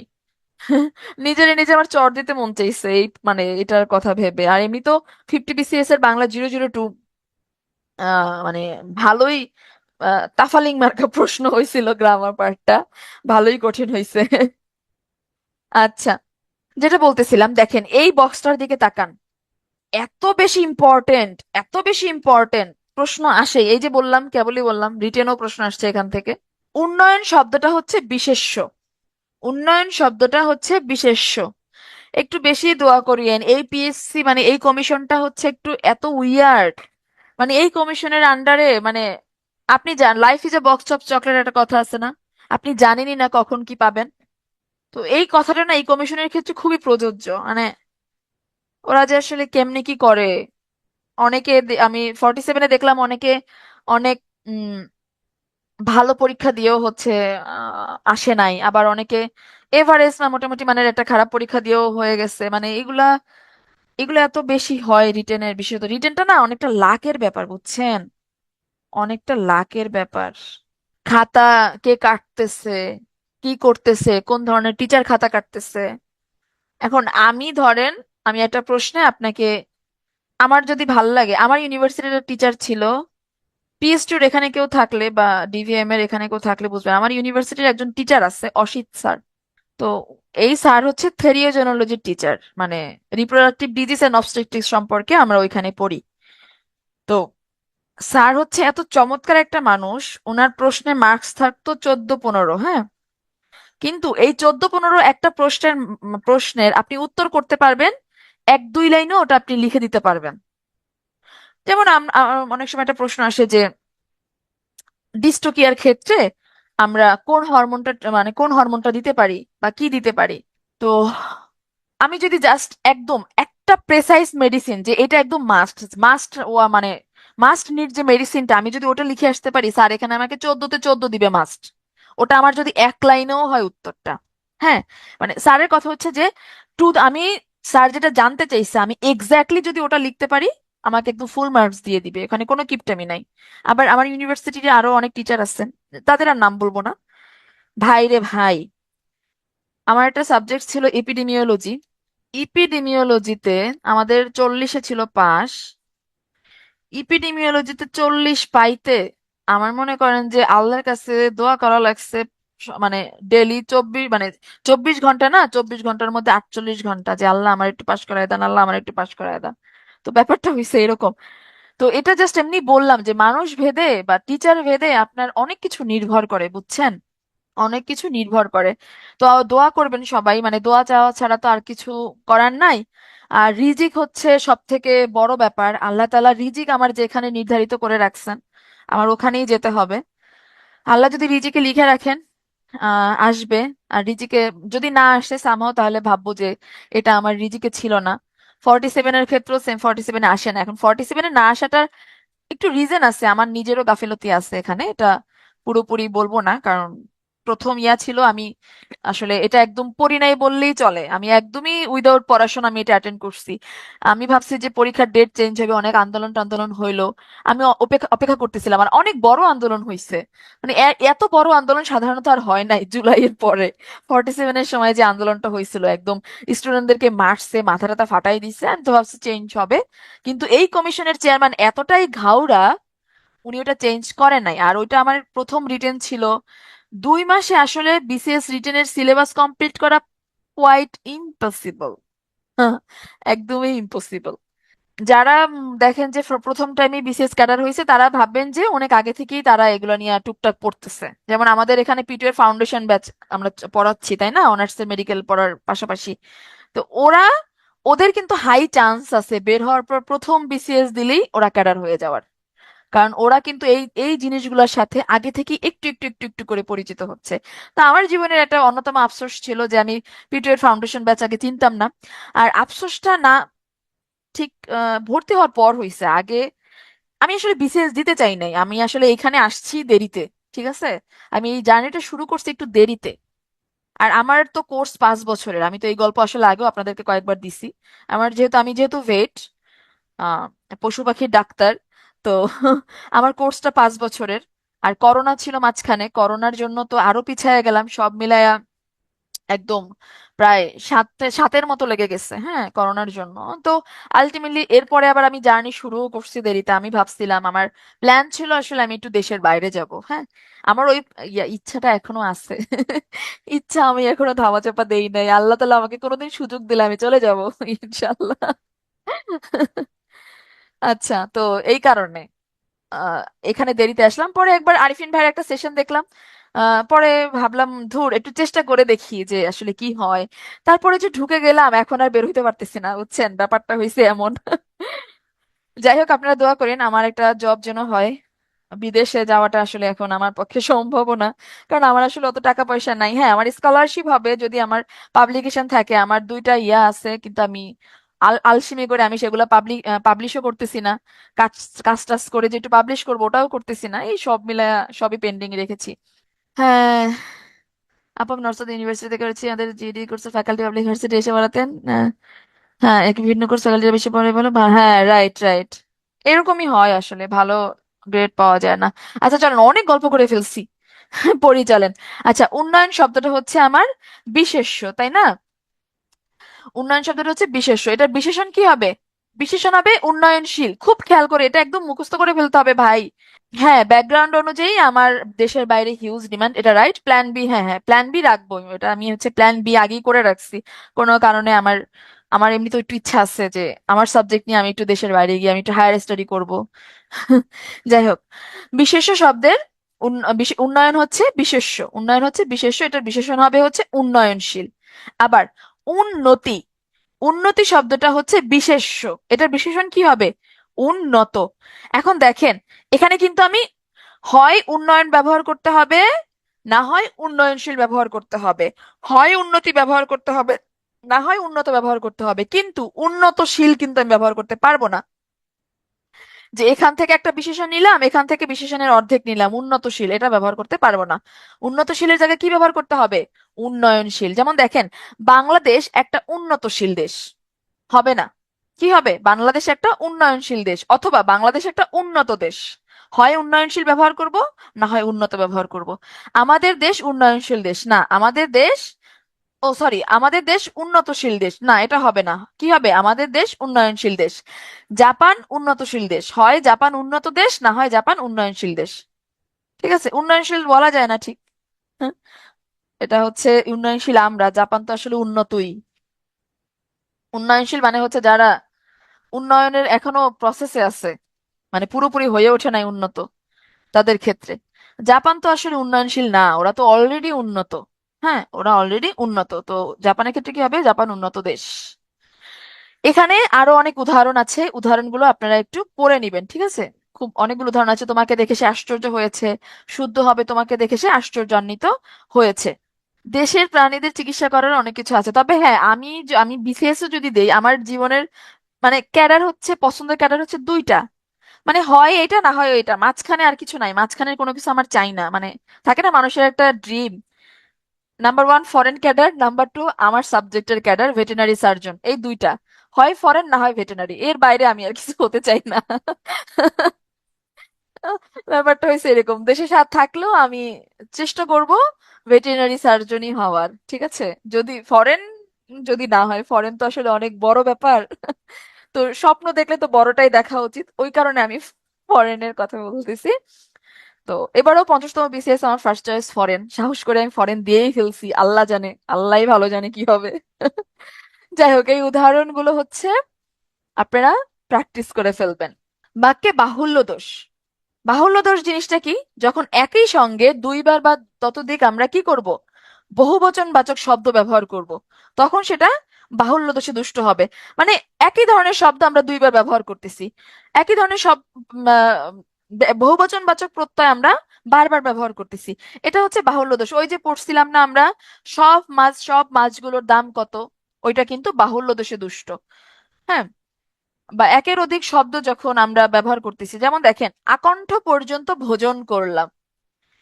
এই স্লাইডটা যখন গতকালকে বানাইতেছি, তখন আম্মুরে দেখাই, দেখো থালিটা কি সুন্দর করে সাজাইছে, দেখে খাইতে মন চাচ্ছে। পরে বলে কি, মানুষের থালি দাও কেন? আমি বাসায় কত সুন্দর সুন্দর খাবার বানাই, সেগুলোর তো ছবি তোলো, সেগুলোর ছবি তো দিতে পারো, মানুষের খাবার দেওয়ার দরকার কি? আহ, যাই হোক, আকণ্ঠ পর্যন্ত ভোজন করলাম।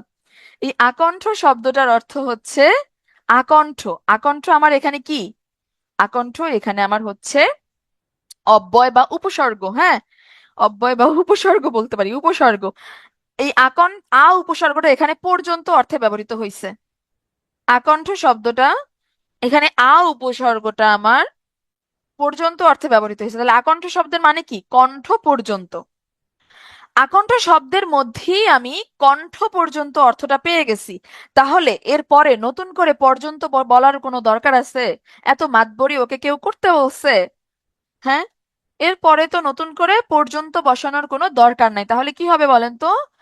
আকণ্ঠ ভোজন করলাম, আকণ্ঠ ভোজন করলাম। এরপর দেখেন, কেবল মাত্র সে যাবে। কেবল মাত্র ভাই কি? কেবল দ্বারাই তো শুধুমাত্র মাত্রকে বোঝাচ্ছে, একজনকে বোঝাচ্ছে, স্পেসিফিক করে দিচ্ছে। নতুন করে তো আবার কেবল মাত্র, কেবলের সাথে আবার নতুন করে কিন্তু মাত্র যোগ করার কোনো দরকার নাই। কেবল দ্বারাই কিন্তু আমি স্পেসিফিক করে দিলাম যে কেবল, সে কেবল সেই যাবে, সেই একমাত্র যাবে। তাহলে কেবল মাত্র ব্যবহার করার কোনো দরকার নাই। তাহলে কি হবে? শুদ্ধ বাক্য কি হবে? কেবল সে যাবে, কেবল সে যাবে। এই যে বাহুল্য দেশে দুষ্ট, কি কি কারণে বাহুল্য দেশে দুষ্ট হইতে পারে এখানে সব একসাথে দেয়া আছে। দেখেন, কেবল মাত্র, হয় কেবল হবে না হয় মাত্র হবে, দুইটা একসাথে ব্যবহার করা যাবে না। বিবিধ প্রকার, বিবিধ মানেই তো বিভিন্ন রকম, প্রকার প্রকার মানেও বিভিন্ন রকম, তাই না? তাহলে দুইটা তো একসাথে ব্যবহার করার কোনো প্রশ্নই আসে না, হয় বিবিধ হয় প্রকার। আয়ত্তাধীন, দেখেন শব্দটা উচ্চারণ করে দেখেন, আয়ত্তাধীন মানে অধীন, মানেই তো আপনি কোনো কিছুর আয়ত্তের মধ্যেই আছেন, কারো অধীনে আছেন, মানে তার আয়ত্তে আছেন। তাহলে আয়ত্তাধীন এই দুইটা তো আমার একসাথে ব্যবহার করা দরকার নাই, হয় আয়ত্ত না হয় অধীন। বমাল সহ, সহ শব্দের মানেই হচ্ছে কি? সহ শব্দটার মানেই হচ্ছে মাল সহ। মাল সহ যখন আমি বলবো, সহ মানেই সবকিছু, সহ মানে কি? সবকিছু। হ্যাঁ, সব মালগুলো যখন আমি বলবো আহ মাল সহ। হ্যাঁ হ্যাঁ হ্যাঁ, রিডান্ডেন্সি, ব্যাকগ্রাউন্ড, ফুল ফ্রুটস, ক্যাচ ধরো, সাপোজ ধর, এরকম। দেখেন, বমাল সহ যখন আমি বলবো মাল সহ, তখনই সবগুলো মালকে বোঝাবে। আবার ব মানেও কিন্তু সহ, ব শব্দের অর্থও কিন্তু সহ, অর্থাৎ সবগুলো। যখন আমি বমাল বলবো তখনও সবগুলো, সব মালগুলোকে বোঝাচ্ছে। যখন মাল সহ বলবো তখনও সবগুলো মালকে বোঝাচ্ছে। তাহলে বমাল সহ দুইটা তো একসাথে ব্যবহার করার দরকার নাই। দরকার নাই বলতে এটা ব্যবহার করা যাবেই না। তাহলে বাক্যে অপপ্রয়োগ সৃষ্টি হবে, হয় বমাল ব্যবহার করতে হবে, না হয় মাল সহ ব্যবহার করতে হবে। হ্যাঁ, সমূল সহ, সমূল এই স মানে কিন্তু সহ, এই স মানে সহ, আর এই স মানে হচ্ছে নিচ। ঠিক আছে, এই স মানে নিচ। যখন কোনো শব্দের আগে স থাকবে, সমূল, সবান্ধব, সপরিবার, তাহলে কি, তার মানে মূল সহ, পরিবার সহ, বান্ধব সহ, অলরেডি সহ বোঝাচ্ছে, কিন্তু আমি লিখলাম সমূল সহ। এটা কিছু হইল? যে কোনো একটা ব্যবহার করতে হবে। এই কাব্য গ্রন্থ, এটা অনেকেই জানতেন না। আমি সেদিন ব্যাংকের আমি দেখলাম একজন প্রশ্ন করছে যে কাব্য গ্রন্থ এখানে যে এটা যে ভুল বলছে, কেন ভুল বলছে? সারা জীবন সব বইতে সব জায়গায় তো দেখে আসছি কাব্যগ্রন্থ, সারা জীবন সব বইতে সব জায়গায় ওরা ভুল লিখছে, এটা স্ট্রিক্টলি ফলো করে নাই। কাব্য মানে কি? অনেকগুলো কবিতা, অনেকগুলো কবিতা মিলে কি হয়? কাব্য হয়। অনেকগুলো, অনেকগুলো কবিতা মিলে হয় কাব্য। আর গ্রন্থ কি? গ্রন্থের মধ্যেও কিন্তু অনেক ধরনের সাহিত্য থাকে, অনেক ধরনের রচনা থাকে, তাই না? গল্প গ্রন্থ, অনেকগুলো গল্প, কবিতা গ্রন্থ, অনেকগুলো কবিতা, হ্যাঁ, তারপর হচ্ছে নাট্য গ্রন্থ, অনেকগুলো নাটক, তাই না? তাহলে আমি যখন বলতেছি কাব্য গ্রন্থ, তাহলে কি দুইটাই একই অর্থ দিল না? হয় কাব্য, হয় কাব্য, না হয় গ্রন্থ। আমি হয় কাব্য না হয় কবিতা গ্রন্থ, যে কোনো একটা বলতে হবে। অশ্রু জল, আরে ভাই, অশ্রু অর্থে অশ্রু মানেই তো চোখের জল, আবার নতুন করে জল কেন লিখতেছি? অশ্রু জলে ভেসে গেল, কাব্যগ্রন্থ তো ভুলই। ওমা, এতক্ষণ কি বললাম তাইলে? কাব্যগ্রন্থ দুইটা একসাথে ভুল, হয় কাব্য না হয় গ্রন্থ, যে কোনো একটা ব্যবহার করতে হবে। সদা সর্বদা, সদা মানে কি? সদা মানেই তো সবসময়, সর্বদা মানেও সবসময়, যে কোনো একটা ব্যবহার করতে হবে, হয় সদা না হয় সর্বদা।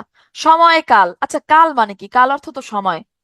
আমি যদি বলি সময়কাল, তাহলে কি সময় সময়? না, হয় সময় না হয় কাল। বমাল শুদ্ধ, ওই যে সেম, হয়, এখানে বমাল হবে, এটা তো ভুল হয়ে গেছে, দাঁড়ান। ব মাল, হয় বমাল না হয় মাল শুদ্ধ। সস্ত্রীক সহ, ওই যে বললাম স মানে সহ, হয় সস্ত্রীক না হয় স্ত্রী সহ। সচিত্রিত মানে কি? দুইটা একসাথে হবে না। হয় চিত্রিত, মানে অলরেডি এখানে ছবি আঁকা হয়ে গেছে, চিত্রিত। আর সচিত্র মানে চিত্রর সাথে, চিত্রর সাথে প্রেজেন্ট করো। আর এটা হচ্ছে চিত্রিত প্রেজেন্টেশন, মানে অলরেডি এখানে আপনি ছবি টবি এঁকে ফেলছেন। আবার যদি বলি সচিত্রিত মানে চিত্রের সাথে, তাহলে দুইটা দুইবার ব্যবহার করা হয়ে গেল না? কি ব্যবহার করতে হবে? হয় সচিত্র না হয় চিত্রিত। এখানে আরো আছে, ইদানিং কালে। ইদানিং মানে হচ্ছে বর্তমান কাল, ইদানিং শব্দটার অর্থই হচ্ছে বর্তমান কাল। এই শব্দটার মধ্যে কাল শব্দটা অটোমেটিক চলে আসছে। কিন্তু আমি যদি বলি কালে, ইদানিং কালে, তাহলে কি হইলো? কাল শব্দটা দুইবার ব্যবহার করা হয়ে গেল না? এটাও বাহুল্য দোষে দুষ্ট। তৎকালীন সময়ে, তৎকালীন, তৎকালীন মানে হচ্ছে সেই সময়, এখানেই অলরেডি তৎকালীনের মধ্যেই সময় শব্দটা অলরেডি আসছে। তাহলে তৎকালীন সময়ে বললে কি হবে? ভুল হবে। পরিবার বর্গ সহ, পরিবার বর্গ মানে পরিবারের সবাই।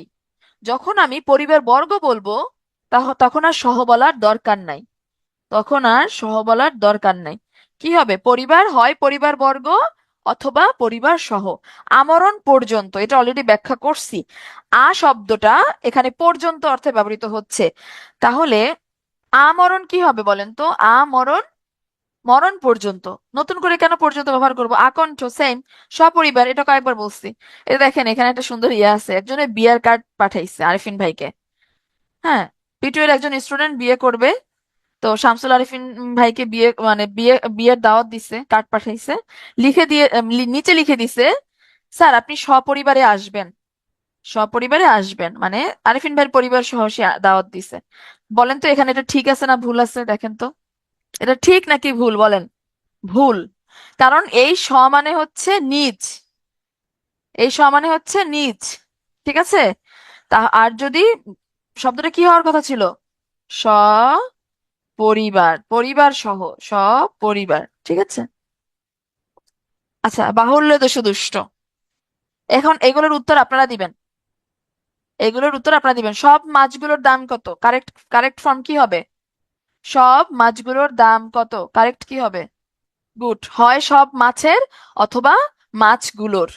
হ্যাঁ, কেবল মাত্র তুমি যাবে। কেবল তুমি যাবে। বিবিধ প্রকার জিনিস কিনলাম, কি হবে? বিবিধ জিনিস কিনলাম। সকল ছাত্ররা অমনোযোগী নয়। এটা এটা বলেন তো, এটা বলেন, এটা বলেন, এটা বলেন, এটা কি হবে বলেন? সকল ছাত্ররা অমনোযোগী নয়, যদি ছাত্ররা বলি তাইলে তো আর সকল বলার দরকার নাই। শুধু ওই ইয়াটা বলেন, পুরো বাক্য লেখা লাগবে না, শুধু শব্দটা বললেই হবে। হ্যাঁ। বৃক্ষটি সমূল সহ উৎপত্তিত হইছে। আরে ভাই, যখন যোগ করলাম আবার মূল সহ কেন লিখবো? তাহলে কি হবে বলেন তো? হ্যাঁ হ্যাঁ, গুড। পরিবারের সকলে আজ একত্রিত হয়েছে। এটা কারেক্ট, এটা কারেক্ট। হ্যাঁ। আপনি পরিবার বর্গ সহ আমন্ত্রিত। আপনি পরিবার বর্গ সহ আমন্ত্রিত। হ্যাঁ, সহবাদ বা পরিবারবর্গ। বিদ্যালয়ের সকল ছাত্ররাই মনোযোগী। বিদ্যালয়ের সকল ছাত্র মনোযোগী অথবা বিদ্যালয়ের ছাত্ররা মনোযোগী, যে কোনো একটা। আমি চাক্ষুষ প্রত্যক্ষ করেছি। দেখেন, চাক্ষুষ মানে কি? চাক্ষুষ মানে হচ্ছে সরাসরি দেখা। আমি চাক্ষুষ প্রত্যক্ষ করেছি, যখন আমি বলতেছি প্রত্যক্ষ করেছি, তার মানে আমি সরাসরি নিজের চোখেই দেখেছি। তাহলে হয় চাক্ষুষ ব্যবহার করব, না হয় প্রত্যক্ষ ব্যবহার করব, দুইটা একসাথে ব্যবহার করা যাবে না। ঠিক আছে? হুম, গুড। এই তো আপনারা পারছেন সব।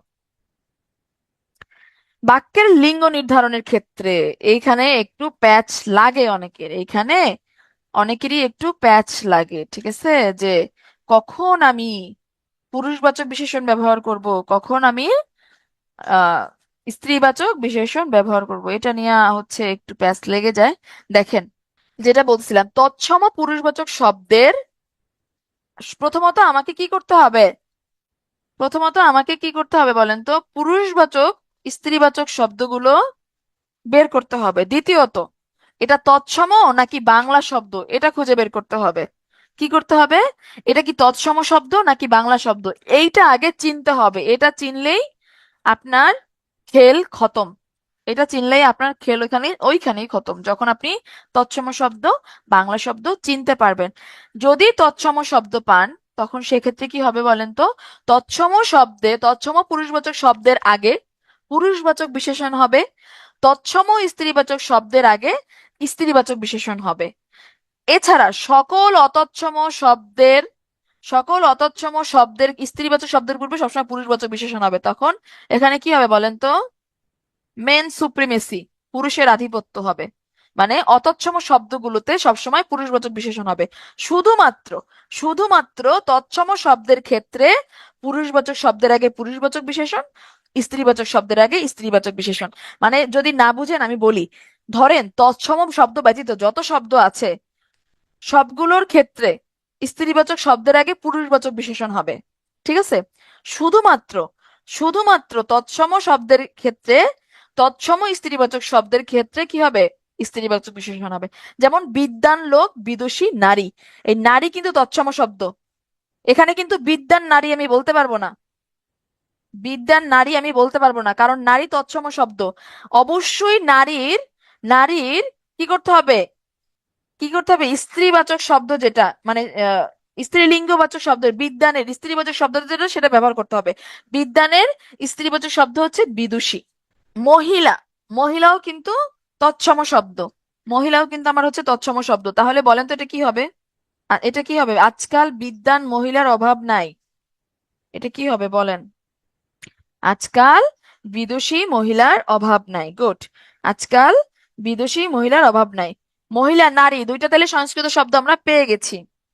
দুইটা সংস্কৃত শব্দ আমরা পেয়ে গেছি। যেমন তানিয়া পাগল হয়ে গেছে, তানিয়া পাগলিনী হয়ে গেছে। না, কি হবে?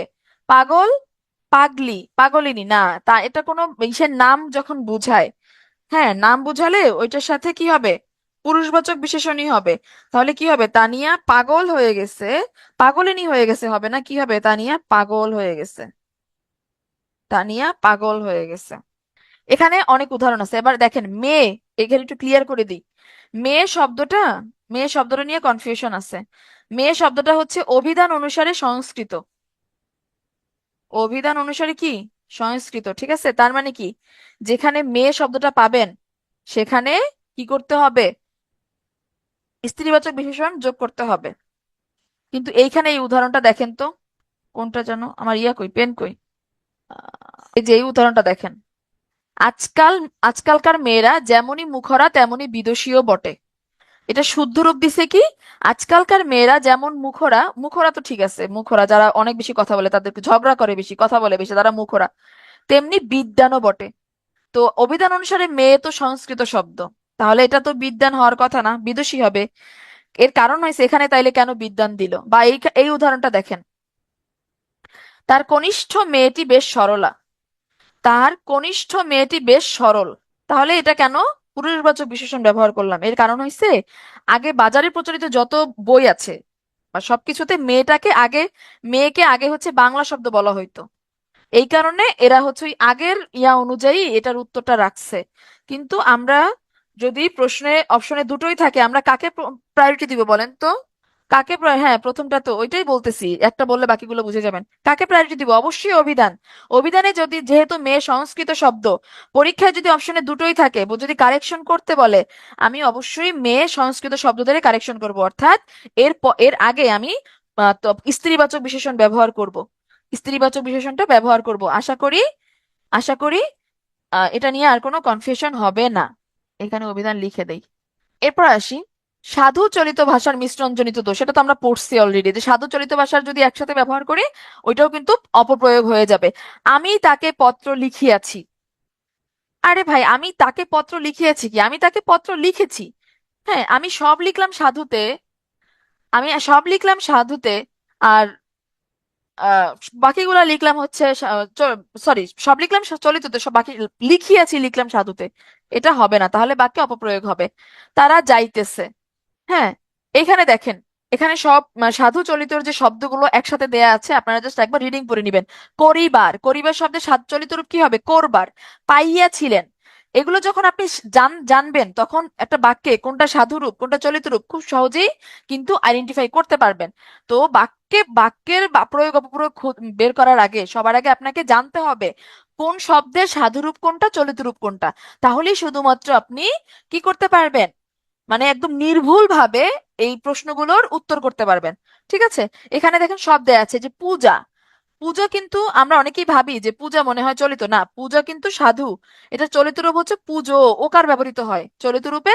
এই ধরনের শব্দে শেষে যদি আ থাকে, চলিত রূপে ওকার ব্যবহৃত হয়। ঠিক আছে। জুতা, জুতো, সুতা, সুতো, মস্তক, মাথা। হ্যাঁ, সাধুর শব্দগুলো ম্যাক্সিমাম, ওই যে মানে ম্যাক্সিমাম কি, সাধু তো সংস্কৃতরই। সাধু হচ্ছে ওই যে সংস্কৃত ভাষার শব্দ, যেমন দেখেন, মস্তক সংস্কৃত শব্দ, এটার ইয়া কি, মাথা। তারপরে পূজা সংস্কৃত শব্দ, ব্যাঘ্র সংস্কৃত শব্দ, সর্প সংস্কৃত শব্দ, হস্ত সংস্কৃত শব্দ। ঠিক আছে। সাধুগুলো সংস্কৃত, আর চলিত তো আমাদের বাংলা বা তদ্ভব শব্দ যেগুলো, এটা হচ্ছে চলিত। আশা করি এটা কয়েকবার পড়লে বুঝে যাবেন। এখানে সাধু চলিত মিশ্রণ জনিত ভুলের আরো অনেক উদাহরণ দেয়া আছে, আপনারা স্লাইড দেখে প্র্যাকটিস করে নিয়েন। ঠিক আছে। দেখেন, মেয়ের বয়স বাড়িয়া গেছে। গেছে লেখছি আমি চলিততে, মেয়ের বয়স চলিত, বাড়িয়া, এটা কি সাধু হয়ে গেছে, তার মানে এটা ভুল। শুদ্ধরূপ কি হবে? মেয়ের বয়স বেড়ে গেছে। প্রবাদ প্রবচন ও বাগধারা জনিত ভুল। ওই যে যেভাবে আছে ঠিক সেভাবেই লিখতে হবে। অর্থ যদি মনে হয় যে অর্থ তো একই, আমি একটু পরিবর্তন করে দিই মাতব্বরি করে, ওই যে আমরা বলি না বনে ক্রন্দন। বনে ক্রন্দন মানে কি বুঝায়? বনে ক্রন্দন মানে কি বুঝায়? বনে গিয়া কান্না করা, তাই না? মানে সরি, অরণ্যে রোদন। অরণ্যে রোদন। অরণ্যে রোদন মানে নিষ্ফল আবেদন, তাই না? এখন অরণ্য মানে বন, রোদন মানে হচ্ছে কি, কান্নাকাটি করা। তো আপনি যদি বলেন আরে অরণ্যে রোদন মানে তো বনে গিয়ে কান্নাকাটি করা, তাইলে আমি অরণ্যে রোদন ব্যবহার না করে বনে ক্রন্দন লিখবো, হবে? জীবনেও না, হবে না, কোনোভাবেই পরিবর্তন করা যাবে না। এটার প্রবাদটা কি? অতি চালাকের গলায় দড়ি। তাই না? এখন আপনি লিখলেন অতি চালাকের গলায় রশি। সঠিকটা কি হবে বলেন তো? অতি চালাকের গলায় দড়ি। একের লাঠি দশের বোঝা। এটা কি ঠিক আছে? একের লাঠি দশের বোঝা। দশের লাঠি একের বোঝা, হ্যাঁ, দশের লাঠি একের বোঝা। ভাত ছড়ালে শালিকের অভাব হয় না। ভাত ছড়ালে শালিকের অভাব হয় না, কার অভাব হয় না? ভাত ছড়ালে কাকের অভাব হয় না। ভাত ছড়ালে কাকের অভাব হয় না, আমি চাইলেও শালিক, টিয়া, ময়না কোনো পাখি আমি এখানে ব্যবহার করতে পারবো না। আমাকে কাকই ব্যবহার করতে হবে, কারণ প্রবাদ প্রবচনে বাক্যটায় কার কথা বলা হয়েছে? কাকের কথা বলা হয়েছে। বুনো কচু বাঘা তেঁতুল। কি বলেন তো? ও যেমন বুনো ওল, আমি তেমন বাঘা তেঁতুল। শুদ্ধটা কি হবে? বুনো ওল বাঘা তেঁতুল। বুনো ওল বাঘা তেঁতুল। হুম। এখানে আরো অনেক উদাহরণ আছে। হ্যাঁ, ঘর পড়া গরু সিঁদুরে সিঁদুরে মেঘ দেখলে ভয় পায়। আমি লিখলাম ঘর পড়া গরু মেঘ দেখলে ভয় পায়, হবে না, মানে হুবহু যেরকম আছে সেরকম লিখতে হবে। এখানে আরো অনেক উদাহরণ আছে, আপনি উদাহরণ থেকে প্র্যাকটিস করিয়ে নিয়েন। ঠিক আছে। বাক্যে বিভক্তির সঠিক ব্যবহার খুব খুব গুরুত্বপূর্ণ। বিভক্তিটা মানে শুদ্ধভাবে। হ্যাঁ, কাক আগে কপিরাইট নিয়ে নিচ্ছে, এখন আর ওইটা কেউ নিতে পারবে না। তো এটা খুব সঠিকভাবে ব্যবহার করতে হবে। যেখানে যেখানে বিভক্তি বসবে সেখানে অবশ্যই বিভক্তি দিতে হবে। যেমন বেতন বৃদ্ধির প্রতিবাদে, খেয়াল করুন, শ্রমিকরা ধর্মঘট ডাক দিয়েছে। না, বেতন বৃদ্ধির প্রতিবাদে শ্রমিকরা ধর্মঘটের ডাক দিছে, ধর্মঘট ডাক দিয়েছে না। ধর্মঘটের ডাক দিয়েছে, ধর্মঘট ডাক দিছে, মানে এটা এটা দ্বারা কি বোঝাবে? যে ধর্মঘট ডাকতেছে, আসো আসো আসো আসো, তোমরা হচ্ছে রাস্তাঘাটে আটকায় ফেলো। ধর্মঘট ডাক দিছে এরকম না, ধর্মঘটের ডাক দিছে। ঠিক আছে। ছেলেটি অসুস্থ তাই ক্লাস থেকে অনুপস্থিত। না, ছেলেটি অসুস্থ তাই ক্লাসে অনুপস্থিত। ঠিক আছে। সঠিক বিভক্তিটা আমাকে বসাইতে হবে। জ্যোতিষীনের সঠিক ব্যবহার কি বললাম? আমি বললাম, তুমি গৃহদাহ পড়িয়াছ কি? এই যে আমি একটা কথা বললাম, এটা কি প্রত্যক্ষ? প্রত্যক্ষ উক্তির ক্ষেত্রে আমাদের কি করতে হয় বলেন তো? উদ্ধৃতি চিহ্ন ব্যবহার করতে হয়, তাই না? তাও আবার এই যে ডাবল উদ্ধৃতি যেটা, এই ডাবল উদ্ধৃতি কখন ব্যবহৃত হয়? আর সিঙ্গেল সিঙ্গেল এই যে এই কখন ব্যবহৃত হয় এটা কি জানেন? যখন কোনো বক্তার বক্তব্য আমরা কোট করব, তখন সেখানে কিন্তু উদ্ধৃতি চিহ্ন ব্যবহৃত হবে। আর যখন শুধুমাত্র কোনো একটা গ্রন্থ বা কোনো একটা, হ্যাঁ, ন্যারেশন কোটেশন, রাইট, কোটেশন ব্যবহার করব। আর যখন শুধুমাত্র একটা গ্রন্থ, ধরেন আমি লিখলাম কায়কোবাদ রামায়ণ লিখেছেন, সরি কায়কোবাদ তো রামায়ণ লিখে নাই, কায়কোবাদ মহাশ্মশান লিখছে। কায়কোবাদ মহাশ্মশান লিখেছেন, কায়কোবাদ মহাশ্মশান লিখেছেন।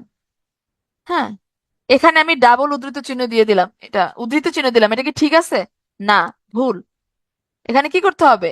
মহাশ্মশানটা, এটা আমি কি করলাম, স্পেসিফিক করে দিলাম যাতে আপনি বুঝতে পারেন শব্দের মধ্যে এভাবে লিখতে হবে। এটা হচ্ছে সিঙ্গেল আর ডাবলের মধ্যে পার্থক্য। বক্তব্যের ক্ষেত্রে আমরা উদ্ধৃতি চিহ্ন ব্যবহার করব। সন্ধি ঘটিত ভুল, ওই যে দেখেন, অশুদ্ধ শব্দটা কি? এটা অত্যন্ত প্রয়োজনীয় বিষয় না, এটা কি হবে? ওটা অত্যন্ত লজ্জাস্কর বিষয়, লজ্জাস্কর না, লজ্জাকর। তারপরে পুরস্কার বা তিরস্কার আমরা কি জানি?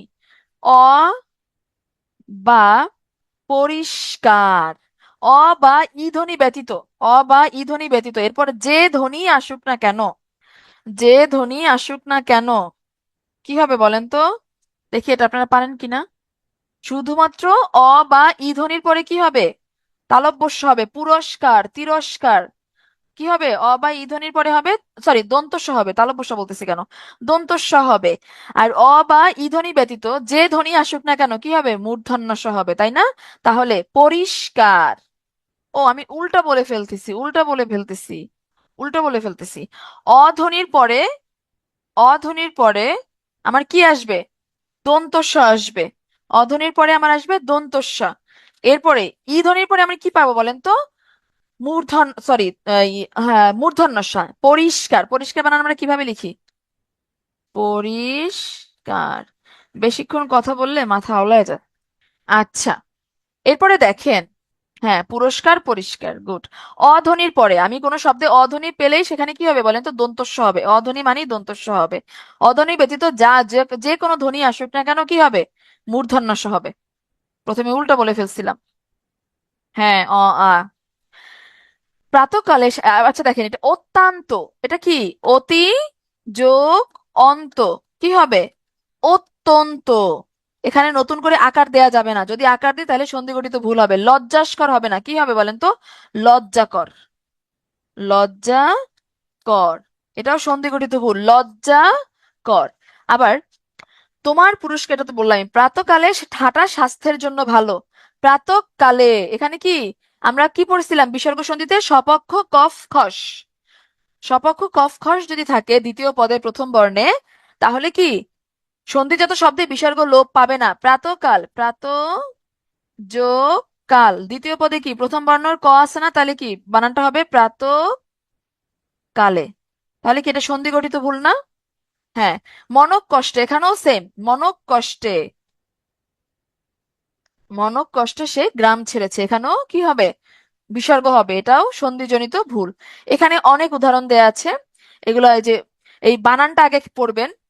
অদ্যাবধি হবে না কি মানে অদ্যবধি হবে না, অধি যোগ অবধি, অদ্যাবধি হবে। দুরাবস্থা হবে না, দুরবস্থা হবে। দূরাদৃষ্ট হবে না, দূরদৃষ্ট হবে। তরু ছায়া হবে না, তরুচ্ছায়া হবে। সবার আগে এই বানানগুলো বারবার প্র্যাকটিস করতে হবে। প্র্যাকটিস করলে কি হবে, বাক্য শুদ্ধিও পড়া হবে, সন্ধির বানানটাও, সন্ধিজাত শব্দটাও জানা হবে, সন্ধির বানানটাও জানা হবে। এরপরে এখানে যে শব্দগুলো আছে এগুলো প্র্যাকটিস করে নিবেন, হ্যাঁ। স্লাইড থেকে ভালো করে পড়ে নিবেন। বচন ঘটিত ভুল। আচ্ছা, বচন গঠিত ভুল মানে কি? একই বাক্যে যখন আমরা বহু বচন বাচক শব্দ বারবার ব্যবহার করব তখন সেটা হবে বচন গঠিত ভুল। দেখেন, গ্রামগুলো সব, আরে ভাই সব বলছে আবার কেন গ্রামগুলো বলবো? লক্ষ লক্ষ শিশুগুলো, হয় লক্ষ লক্ষ শিশু অথবা শিশুগুলো। হ্যাঁ, এখানে একটু কমা, লক্ষ, তারপর হচ্ছে সব রাজাকারদের, সকল যুদ্ধাপরাধীদের। তারপর হচ্ছে কিছু ব্যবহার হলে পরে বহুবচন হয় না। শিকড় থেকে, এখানে কয়েকটা বই আছে, শিকড় থেকে নেওয়া হয়েছে কিছু, আবার অগ্রদূত থেকে নেওয়া হয়েছে কিছু। তো সমস্যা নাই, এই ইয়া থেকে, এই স্লাইড থেকেই পড়ে ফেলিয়েন, বা প্রয়োগ অপপ্রয়োগ স্লাইডের বাইরে কিছু পড়তে হবে না। অশুদ্ধ, এরপরে স্লাইড পড়ে বিগত সালের প্রশ্ন সলভ করবেন। অন্যভাবে প্রতি ঘরে ঘরে হাহাকার। ঘরে ঘরে মানেই হচ্ছে প্রত্যেকটা ঘরকে আমি বুঝাচ্ছি, ঘরে ঘরে মানে এই ঘরে, এই ঘরে, এই ঘরে, এই ঘরে। তখন আবার নতুন করে আমার প্রতি শব্দটা অ্যাড করার যোগ করার মানে দরকার নাই। দেশের সব আলেমগণ, যখন আমি আলেমগণ বলতেছি, আলেমগণ মানেই সব আলেমরা, সব আবার নতুন করে যোগ করার দরকার নাই এখানে। এই দেখেন, এটা প্রথমত এটা পড়ে ফেলবেন, এতটুকু আগে পড়বেন। কি কি কারণে ভুল হইতে পারে? সকল শিক্ষকগণ হবে না, হয় সকল শিক্ষক না হয় শিক্ষকগণ। সকল পরীক্ষকগণ হবে না, হয় সকল পরীক্ষক না হয় পরীক্ষকগণ। এরপরে কি করবেন, এই উদাহরণগুলো প্র্যাকটিস করে ফেলবেন, ঠিক আছে। সমাস গঠিত ভুল, যেমন দেখেন আমি লিখলাম ব্যাসবাক্য কি পাবো, অহ ও নিশা, অহর্নিশ, তাই না? আমি লিখলাম যে অহনিশা, অহনিশা আমার দিন মানে অহনিশা আমার মন খারাপ থাকে, অহনিশা আমার মন খারাপ থাকে। তাহলে এটা তো হইল না। অহনিশা আমার মন খারাপ থাকে, এটা তো হইল না। কি ব্যবহার করতে হবে, অহর্নিশ। আমি যদি অহর্নিশ না বলে অহনিশা আমার মন খারাপ বলি তাহলে সমাজ গঠিত ভুল হবে। অহরাত্রি, অহরাত্রি হওয়ার কথা ছিল, হয়ে না হইলে কি হইলো, অহরাত্র। অহরাত্র এগুলো বিশেষ নিয়মে বিসর্গ সন্ধি, হ্যাঁ। তো অহ, আমি যদি বলি অহরাত্রি, অহরাত্রি আমার দিন কাটে না, অহরাত্রি আমার একা একা লাগে, এটা হবে না। কি বলতে হবে, অহরাত্র বলতে হবে। আবার একটা খেয়াল করেন, প্রতিদিন সংবাদপত্র পড়া শিক্ষার্থীদের কর্তব্য। সংবাদপত্র, এটা তো একটা সমাজ সাধিত শব্দ, সংবাদপত্র, হ্যাঁ। সংবাদ বিষয়ক পত্র বা সংবাদ যুক্ত পত্র, এটা হচ্ছে মধ্যপত্তবী কর্মধারয় সমাস, সংবাদপত্র। তো এটা তো ব্যাস, এটা হচ্ছে সমাজসাধিত শব্দ। সমাজসাধিত গুলো সবসময় কি করতে হবে, একসঙ্গে লিখতে হবে। সমাজসাধিত শব্দগুলো সব একসঙ্গে লিখতে হবে। মানে আজকে না আমি এত গল্প করে করে সেশন নিছি, সেশন নিতে নিতে দেরি হয়ে গেছে। দেখেন এইখানে সমাস গঠিত ভুলগুলো একসাথে দেয়া আছে, কি করতে হবে, পড়ে ফেলতে হবে। জাস্ট এগুলো পড়লে আপনি প্রয়োগ অপপ্রয়োগে কোনোদিন ভুল করবেন না। ইভেন এই সেশনটা শুধুমাত্র প্রিলির জন্য না, এটা আপনার রিটেনের জন্য গুরুত্বপূর্ণ, বিসিএস রিটেনের জন্য খুব খুব গুরুত্বপূর্ণ, ব্যাংকের রিটেনের জন্য গুরুত্বপূর্ণ। কারণ ব্যাংকের সিনিয়র অফিসারের যে এবার নতুন সিলেবাস আসছে, এডির যে সিলেবাস আসছে, ওখানে বাংলা ব্যাকরণ অ্যাড করছে, ওখানেও কিন্তু এই প্রয়োগ অপপ্রয়োগ টপিকটা আছে। তার মানে এটা আজকের ক্লাসটা আপনার, এখানে কিন্তু রিটেনের জন্য এই এই চ্যাপ্টার থেকে আলাদা করে কিছুই পড়ার নাই, এই প্রিলি দিয়েই রিটেন কভার হবে। এই কারণে এত এত তথ্য রাখা হয়েছে। তো প্রিলি প্লাস রিটেন একসাথে কভার হয়ে যাবে যদি আপনি খুব ভালোভাবে এটা শেষ করতে পারেন। সমার্থক শব্দের বাহুল্য জনিত, আমরা লিখি না অদ্যাপিও, অদ্যাপিও, আরে অদ্যাপি মানেই তো হচ্ছে, অদ্যাপি মানেই হচ্ছে অদ্য, অদ্যাপির মধ্যে একটা ও আছে, আবার নতুন করে অদ্যাপিও ব্যবহার করা যাবে না। আয়ত্তাধীন, আরোপতিন, কদাপিও, এগুলো আমি অলরেডি বলছি, এখানে আবার দেয়া আছে, দেখে নিয়ে। আচ্ছা, স্বাক্ষর আর স্বাক্ষর, এই স্বাক্ষর কি? এটা এটা বলে নি। এই স্বাক্ষর কি? অক্ষর জ্ঞান সম্পন্ন। আর এই স্বাক্ষর হচ্ছে দস্তখত, তাই না? এই স্বাক্ষর হচ্ছে দস্তখত। আবার সর্বজনীন, সার্বজনীন। সর্বজনীন কখন বলবো, আবার সার্বজনীন কখন বলবো? সর্বজনীন শব্দের অর্থ কি? সর্বসাধারণের জন্য যেটা অনুষ্ঠিত হয়। সর্বজনীন দুর্গাপূজা আমরা বলি না, সর্বজনীন দুর্গাপূজা, যেটা সকলের কল্যাণ, সকলের জন্য কল্যাণকর, একদম সকলের জন্য কল্যাণকর। ঠিক আছে? সর্বজনীন, সর্বসাধারণের জন্য যেটা অনুষ্ঠিত সেটা হচ্ছে সর্বজনীন। আবার সার্বজনীন কাকে বলি? সার্বজনীন হচ্ছে সকলের মধ্যে যে শ্রেষ্ঠ, সকলের মধ্যে যে শ্রেষ্ঠ, সকলের মধ্যে শ্রেষ্ঠ, তাকে আমরা বলতেছি সার্বজনীন। আবার আসলে উঠে আর হচ্ছে ওঠে। এখানে ওঠে, ওঠে, সূর্য ওঠে, এখানে ওঠে হচ্ছে আমার কি? ওঠে হচ্ছে আমার সমাপিকা ক্রিয়া। এটা খুব খেয়াল করে, এটা মানে সব জায়গায় লাগবে। ওঠে হচ্ছে আমার সমাপিকা ক্রিয়া, কারণ উঠে আর উঠে দেখে আমরা বুঝতে পারি না। আর উঠে হচ্ছে আমার অসমাপিকা ক্রিয়া, অসমাপিকা ক্রিয়া। যেমন সকালে ঘুম থেকে উঠে পড়তে বসবো, এখানে উঠে আমার অসমাপিকা ক্রিয়া। আবার সকালে সূর্য ওঠে, এখানে ওঠে হচ্ছে সমাপিকা ক্রিয়া। ঠিক আছে? সত্ত্বেও, ফলেও, সত্ত্বেও বা ফলেও, দেখেন, এটা জানা সত্ত্বেও তুমি এই কাজটা করলা, মানে এটা হবে সত্ত্বেও তুমি এই কাজটা করলা, বা এটা হয় সত্ত্বেও অথবা ফলেও। সত্য বলতে আমরা কখন বুঝি? যে ওই আমরা বলি না যে এটা সত্ত্বেও, ডিসপাইট অফ, ইনস্পাইট, ইংরেজিতে আমরা পড়ছি না যে এটা সত্ত্বেও উনি এই কাজটা করছে, বারণ করা সত্ত্বেও এই কাজটা করছে। হ্যাঁ, তো এই কারণে এই ফলে তোমার এই বিপদটা হইলো। তোমাকে বলছিলাম যে তুমি ওখানে যাইও না, বারণ করা সত্ত্বেও গেছো, ফলে এখন ফল ভোগ করো, ফলে এখন ফল ভোগ করো। ঠিক আছে? সার্বজনীন, সার্বজনীন তো বললামই যে সকলের মধ্যে শ্রেষ্ঠ বা সকলের মধ্যে প্রবীণ। যেমন আমি যদি বলি নেলসন ম্যান্ডেলা ছিলেন দক্ষিণ আফ্রিকার সার্বজনীন নেতা, এখানে এই যে সার্বজনীন, তিনি সকলের মধ্যে, দক্ষিণ আফ্রিকার একদম শ্রেষ্ঠ একজন নেতা ছিলেন না? আচ্ছা, লক্ষ লক্ষ, এইখান থেকেও 45 বিসিএস এ প্রশ্ন, মানে সরি 45 না, 50 বিসিএস এ না, 47 আসছিল, সরি 47 না 50-তে, দুইটা আসলে পরপর রিটেন দিছে, তো কোনটায় কি আসছে আমি বুঝতে পারতেছি না, তবে আসছে যে কোনো একটাতে। মানে একসাথে এরকম আপনাকে কি করছে, একটা অনুচ্ছেদ দিছে প্যারাগ্রাফ টাইপের, তো প্যারাগ্রাফের মধ্যে ভুল ছিল, সেখানে এই যে লক্ষ লক্ষ এই দুইটা শব্দই ছিল। তো এগুলা বাক্যের কনটেক্সট বুঝে আপনাকে কি করতে হয়েছে, এই প্যারাগ্রাফটা কারেক্ট করে লিখতে হয়েছে। সেখানে এই যে লক্ষ্য আর লক্ষ্য রিলেটেড শব্দ ছিল, কোথায় লক্ষ্য বসবে কোথায় লক্ষ্য বসবে। আমি বলি না লক্ষ লক্ষ টাকা, লাখ লাখ টাকা টাকা, এখানে লক্ষ্য বানানো হচ্ছে এটা। আমি বললাম তো, আবার বললাম তোমার জীবনের লক্ষ্য কি, উদ্দেশ্য, তোমার জীবনের উদ্দেশ্য বা লক্ষ্য কি, সেই অর্থে লক্ষ্যের বানানে কি হবে, জফলা হবে। ঠিক আছে? হ্যাঁ, লক্ষ্য লক্ষ্য উপলক্ষ, গুড। আর উপলক্ষ বানানেও এটার কোনো উপলক্ষ নেই, কোনো উপলক্ষ ছাড়াই আমি কাজটা করলাম, তো এটা হচ্ছে এই বানান। উল্লেখিত, উল্লেখিত, উল্লেখিত হবে না, উৎ যোগ লিখিত, উৎ যোগ লিখিত, কি হবে, উল্লিখিত হবে। এটা সন্ধিজনিত, বানান ভুল হবে যদি আমি উল্লেখিত বলি। এরপর আসি অভ্যন্তর, আভ্যন্তরিক আর হচ্ছে আভ্যন্তর, এগুলোর মধ্যে পার্থক্যটা আসলে কোথায়?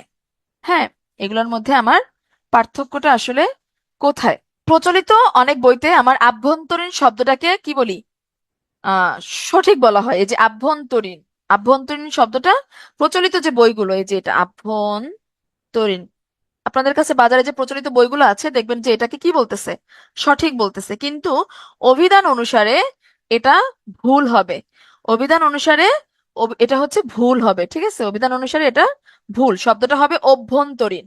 হ্যাঁ, এটার সাথে ইন প্রত্যয় যুক্ত হইছে, ইন প্রত্যয় যুক্ত হইয়া এটা কি হয়েছে, অভ্যন্তরীণ হয়েছে। দেখুন, যেমন দেখেন, অভ্যন্তর, অভ্যন্তর যোগ ইন, ইন প্রত্যয় যুক্ত হয়েছে, কিন্তু যুক্ত হয়ে শব্দটা হয়ে গেছে অভ্যন, সরি, অভ্যন্তরীণ।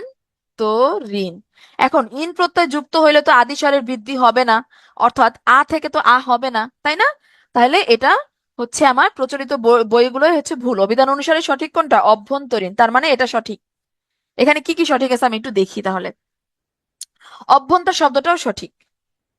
এবার আসেন, এবার আসেন অভ্যন্তর, এই বৃদ্ধির কথা মনে আছে প্রত্যয়তে যে পড়ছিলাম?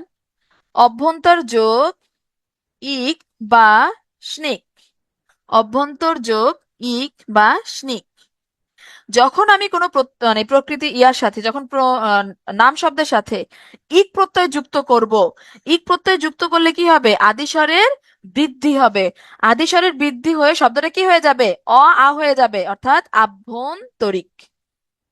আভ্যন্তরিক, তার মানে এটাও সঠিক। ঠিক আছে, এটাও সঠিক। এবার সে আভ্যন্তর, আভ্যন্তর শব্দটা কিভাবে আসলো? খুব সোজা। অভ্যন্তরের সাথে, অভ্যন্তরের সাথে অপ্রত্যয় যুক্ত হইলো, অপ্রত্যয় যুক্ত হয়ে আদিস্বরের বৃদ্ধি হইলো, কি হয়ে গেল? আভ্যন্তর। কি হয়ে যাবে? বৃদ্ধি হইলে কি হয়ে যায় বলেন তো? আ হয়ে যায়, আভ্যন্তর। এখানে সবগুলা বানানই সঠিক, ঠিক আছে। কম শব্দের ব্যবহার বেদে এগুলো আমরা হচ্ছে ব্যবহার করব, কনটেক্সট বেদে আর কি, হ্যাঁ।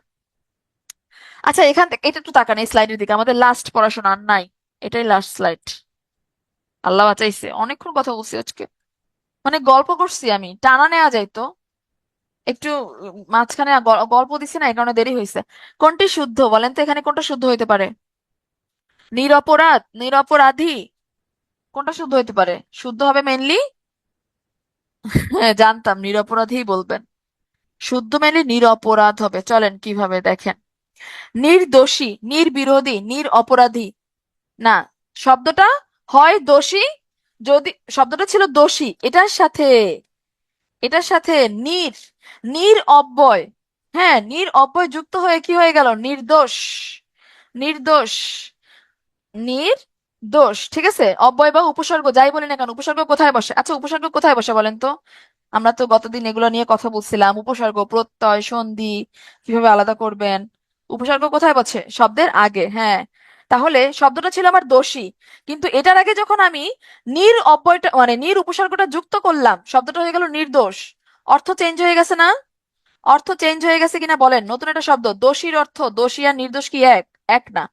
তাহলে যখন আমি এটা উপসর্গ যোগ করব তখনকার নির্দোষী হবে না, শব্দটা হয়ে যাবে নির্দোষ। সেম, অহংকারী থেকে নিরহংকার, অপরাধী থেকে নিরপরাধ, অভিমানী থেকে অভিমান, বিরোধী থেকে নির্বিরোধ, জ্ঞানী থেকে নিজ্ঞান।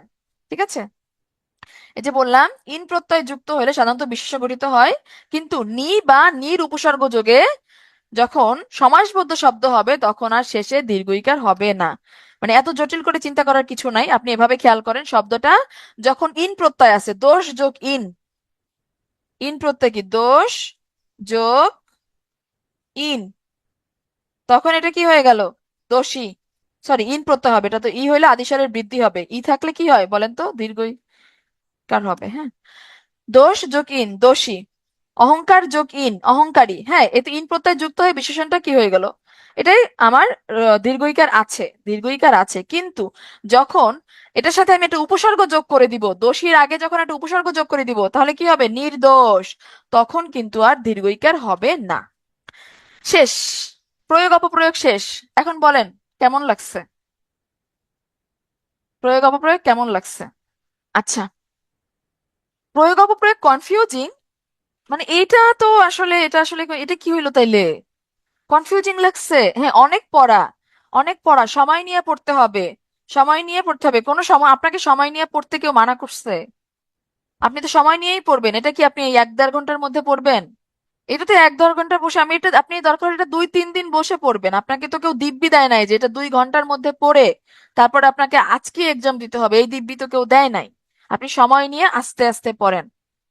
যখন আপনি এই যে ইয়াগুলা, কোনটা ভুল কোনটা কি, এগুলো যখন আপনি বুঝতে পারবেন, হ্যাঁ, কিছু বানান যে বানানগুলো কনফিউজ করবে ওগুলো বারবার লিখতে হবে, বারবার লিখে লিখে প্র্যাকটিস করতে হবে। পিডিএফ কেন দেওয়া হবে না? সব ক্লাসেরই তো পিডিএফ দেওয়া হয়। আচ্ছা চলেন, সময় হয়ে গেছে, আর গল্প করব না। সমার্থক শব্দ, পাহাড়ের সমার্থক শব্দ কি? ক্ষিতিধর, মেদিনীধর, অবনীধর। যেমন দেখেন, এই প্রথম অংশটা দেখেন তো, ক্ষিতি, মেদিনী, অবনী, অবনী, অভ্যন্তরীণ কিভাবে হচ্ছে এটা তো আমি খুব ভালোভাবে ব্যাখ্যা করে দিলাম। এরপরে কেন কনফিউশন হবে?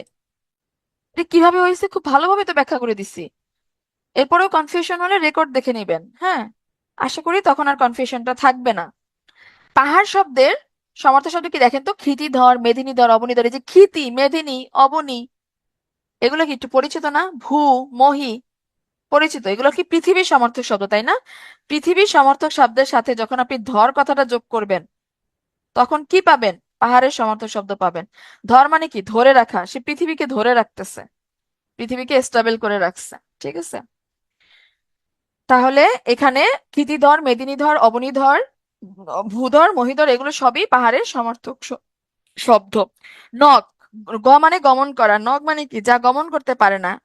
পাহাড় কি গমন করতে পারে? হাঁটাহাঁটি করতে পারে? পারে না। তাহলে নগ হচ্ছে পাহাড়ের সমর্থক শব্দ। অচল, যা চলাচল করতে পারে না, তাহলে অচল, নগ এগুলো পাহাড়ের সমর্থক শব্দ। অদ্রি, এটা নিয়ে একটু কনফিউশন হইতে পারে পরীক্ষা আসলে। অদ্রি, এটা আপনি বলেন তো শুভ্র ভাই, সরি শুভ মালাকার, কি হইতে পারে এটা? সার্বভৌম। হ্যাঁ, এটার সাথে স্ন প্রত্যয় যুক্ত হইয়া কি হবে? সার্বভৌম। রিকার থাকলে কি হয়? আর হয়, বৃদ্ধি হবে না? সার্বভৌম থেকে কি হবে? এটা সার্বভৌম হবে। ঠিক আছে? বাংলাদেশ একটি স্বাধীন সার্বভৌম রাষ্ট্র। এখানে বৃদ্ধি হবে, স্বরের বৃদ্ধি হবে, অ থেকে আ হয়ে যাবে। আচ্ছা, অদ্রি শব্দের অর্থ পাহাড়। দেখেন, বৃক্ষ, গাছপালা। বৃক্ষের সমার্থক শব্দ কি? গাছ, তরু, দ্রুম, শাখী, পল্লবী, পাদপ, মহিরুহ, বিটপি, উদ্ভিদ। আমি জাস্ট এটা একবার করে বলে যাচ্ছি, আপনারা একবার চোখের দেখা দেখে রাখেন, পরে একটু মুখস্থ করিয়েন। ঠিক আছে? অনেক দেরি হয়ে গেছে অলরেডি। বন, বনের সমার্থক শব্দ কি? অটবি, অরণ্য, জঙ্গল, কানন, বিপিন, বনানী। হ্যাঁ, বন, বনানী। কুঞ্জ, কান্তার, আমাদের পিটিআর অফিস বনানীতে। পিটিএম অফিসের কথা মনে করবেন, তারপরে বনের সমার্থক শব্দ বনানী দাগাবেন। বিপরীত শব্দ, আরোহণ কি হবে? অবরোহণ। ইতর, তুই একটা ইতর। ইতরে তাহলে বিপরীত শব্দ কি হবে? ভদ্র। ভাটা, জোয়ার। ধৃষ্ট মানে ধৃষ্টতা, ঔদ্ধত্য। হ্যাঁ, ঔদ্ধত্য বিহেভিয়ার। তো ধৃষ্টের বিপরীত শব্দ কি হবে? নম্র, ভদ্র। ব্যক্ত, ব্যক্ত যেটা আমি প্রকাশ করে ফেলছি। ব্যক্ত বিপরীত শব্দ গুরু, যেটা হচ্ছে আমি কাউকে বলি নাই, নিজের মধ্যে রাখছি, গোপন রাখছি। সবল, সবল কি? সবল মানে হচ্ছে নানা বর্ণের। সবলের বিপরীত শব্দ কি হবে? এক বর্ণা। চপল, চপলের বিপরীত শব্দ হবে গম্ভীর। সৌম্য, সৌম্য। সৌম্যর বিপরীত শব্দ করাল, হাল। মানে বর্তমান যে হালচাল, তোমার বর্তমান হালচাল কি? হ্যাঁ, বর্তমান কাল। হালের বিপরীত শব্দ হবে সাবেক। আকুঞ্চন, আকুঞ্চন মানে কি? সংকোচন, কোনো কিছু সংকুচিত হয়ে যাওয়া। আকুঞ্চনের বিপরীত শব্দ হবে প্রসারণ। ভূত, ভবিষ্যৎ। উচাটন মানে মন আনচান করে না, ওইটা আর কি। মানে অনেক সময় কি চায় মন নিজেই জানে না। উচাটন, মন আনচান করা মন। উচাটনের বিপরীত শব্দ প্রশান্ত। তস্কর, তস্করের বিপরীত শব্দ কি? সাধু। অর্বাচীন, অর্বাচীন মানে হচ্ছে মানে নতুন। হ্যাঁ, বর্তমান কালে যেটা একদম নতুন, আপডেটেড। অর্বাচীনের বিপরীত শব্দ হবে প্রাচীন। কৃষ, কৃষ মানে চিকনা পাতলা, শুকনা শাকনা। কৃষের বিপরীত শব্দ হবে স্থূল। খাতক, মহাজন। সন্ধি, মিলন, বিপরীত শব্দ কি হবে? বিগ্রহ। অনুলোপ, বিপরীত শব্দ কি হবে? প্রতিলোপ। করি, কোমল। নীর আকার, নীর আকার যার কোনো আকার নাই। নিরাকারের বিপরীত শব্দ কি হবে? সাকার। অপাঙ্গের বিপরীত শব্দ হবে অতুলনীয়। অনুরক্ত কি হবে? বিরক্ত। বিজেতা, বিজেতার বিপরীত শব্দ হবে বিজিত, বিজিত। মনীষা, নির্বোধ। ঝুনা, কচি। যাযাবর, স্থায়ী। সচেষ্ট, নিশ্চেষ্ট। হিত, অহিত। এবার আসি, অম্ল, মধুর। শৌখিন মানে এটা কাছে তার যখন মন চায় শৌখিন হিসেবে দেখে আসলে। আরেকটা কি? শৌখিনী বিপরীত শব্দ কি? পেশাদার, মানে ওইটাই তার একদম জীবন জীবিকার উৎস। প্রফেশনালি সে কাজটা করে, তাহলে শৌখিনের বিপরীত শব্দ হবে পেশাদার। বিধবা, সধবা। বিধবা, সধবা, হ্যাঁ এই তো এখনই শেষ হবে। অপচয়, সঞ্চয়। তাপ, সত্য। হর্ষ, বিষাদ। ছাগড়ে, দোস্তাদ। শেষ।